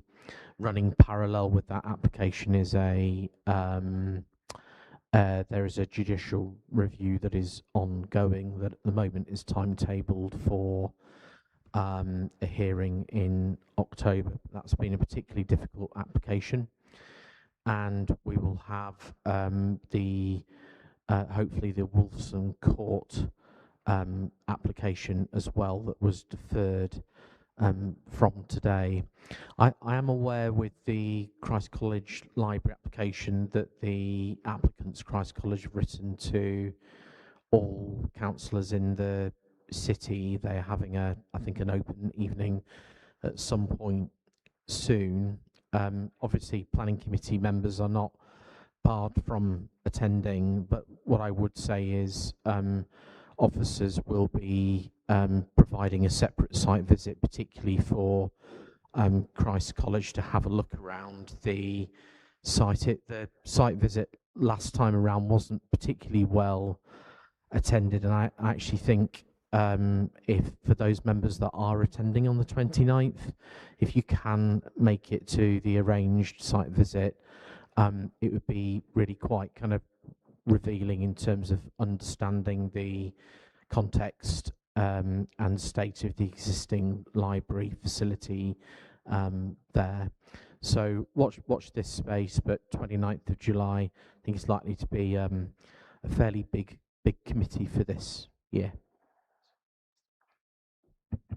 Thank you, Toby. Can I just, I'm assuming a site visit would normally be the Monday before 11 o'clock. I would probably, given that, as you say, for all sites, if that changes, are you able to make sure people know? Because certainly I know I'm away the week before, and I'm guessing some other people maybe. Yes, so it'd be really good to have that confirmed, particularly if we're going over more than one site, if we've got three coming forward. Fine. Thank you. Councillor Smart. So, Toby, so the information event you mentioned at Christ College, is that meant to be a private event or a public event? Because I understood that we, as planning committee members, shouldn't be attending private events with applicants without officers present, so I wouldn't want to attend that. But you seem to imply you could attend it. I haven't seen the invite. I've heard of it. My understanding was that it was a kind of public, event for anyone to kind of drop in. So you'll have to make if you've seen the invitation, make a judgment if you want to go. But if you don't go, there obviously will be an opportunity at some point in the near future that will be facilitated directly by officers. I think there was some guidance on that on the planning training, and I have asked our legal team to resend, because I noticed on the Joint Development Committee as well, we've had invites already, and as Councillor Smart says, I tend to concur. It normally, as a planning member, I would not choose to attend them, just because there's always a risk that someone can then say you're talking to that person or that person. And if you have an officer present, which we do on the site visit, we're chaperoned to make sure that we've ticked all the right boxes. So I do agree with Councillor Smart there. I would urge caution on those invitations, and certainly check with with Toby in this case, if you do get invites you're thinking of accepting. Did anyone else, did you want to come back, Toby, or are you okay with that? It's fine. Okay, I saw, so Councillor Page and Councillor Illingworth. Chair, thank you. On the 29th, there's quite a heavy agenda, very heavy agenda actually. Would there be any advantage in starting earlier so that we're not pushed back late in the day? And can we possibly have a cut-off that time? Because I'm not saying that we make bad decisions at the end of the day, but I think if we haven't got to that point of the third application by 3 o'clock, that we shouldn't hear it, because it gets very difficult. It's going to be warm. Clearly it's just warm or very hot today, but we didn't get an answer on the air conditioning, other than that there aren't any air conditioning units available. But in the reality, if you're expecting us to do a day's work like that, then we do need some air conditioning units, and it gets into one. I did ask nobody about knows that. what the temperature's going to be. I understand but it's not going to be cold. Yeah, there's not going to be air conditioning, but I do take your point. I agree. But starting early might be a good idea. 3 majors is a lot. I'm mindful with starting early that people may have childcare arrangements and things, or that are perhaps James might be kind of, after the meeting we'll send around something just to ask. Obviously we do have to publish it in good time so the public are aware of that. Generally I'm seeing people sort of nodding that 9:30, no, maybe not. Okay, well, we'll talk about it, but I do take your point. I think if we haven't started the last substantive item, if it's a big one, by sort of 3:30, 4 o'clock, we need to be realistic, because running till 9 p.m, which we have done once before, doesn't make for the best decision-making at times. So, Toby, are you happy with that kind of general principle that we'll reassess? Obviously, the meeting closes at 6 officially. We have to vote to continue, but as Councillor Bager said, we don't want to be halfway through an item when that happens, because then you just bring it back the next time and doing the same thing for 2 more hours. Yeah, I'm happy with that general principle. I mean, sorry if I sounded slightly irate last week after Councillor Clough complimented officers, but I think we've also got to bear in mind that we're here to kind of make decisions against the adopted policy framework. So I'd like to think that as the city committee gains more experience, we get more efficient at making decisions. Your optimism, we'll try our best. I think we all like a few questions. Councillor Illingworth.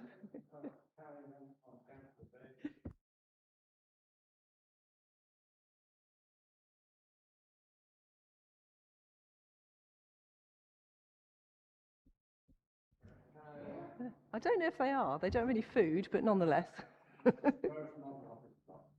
Mm. Is it?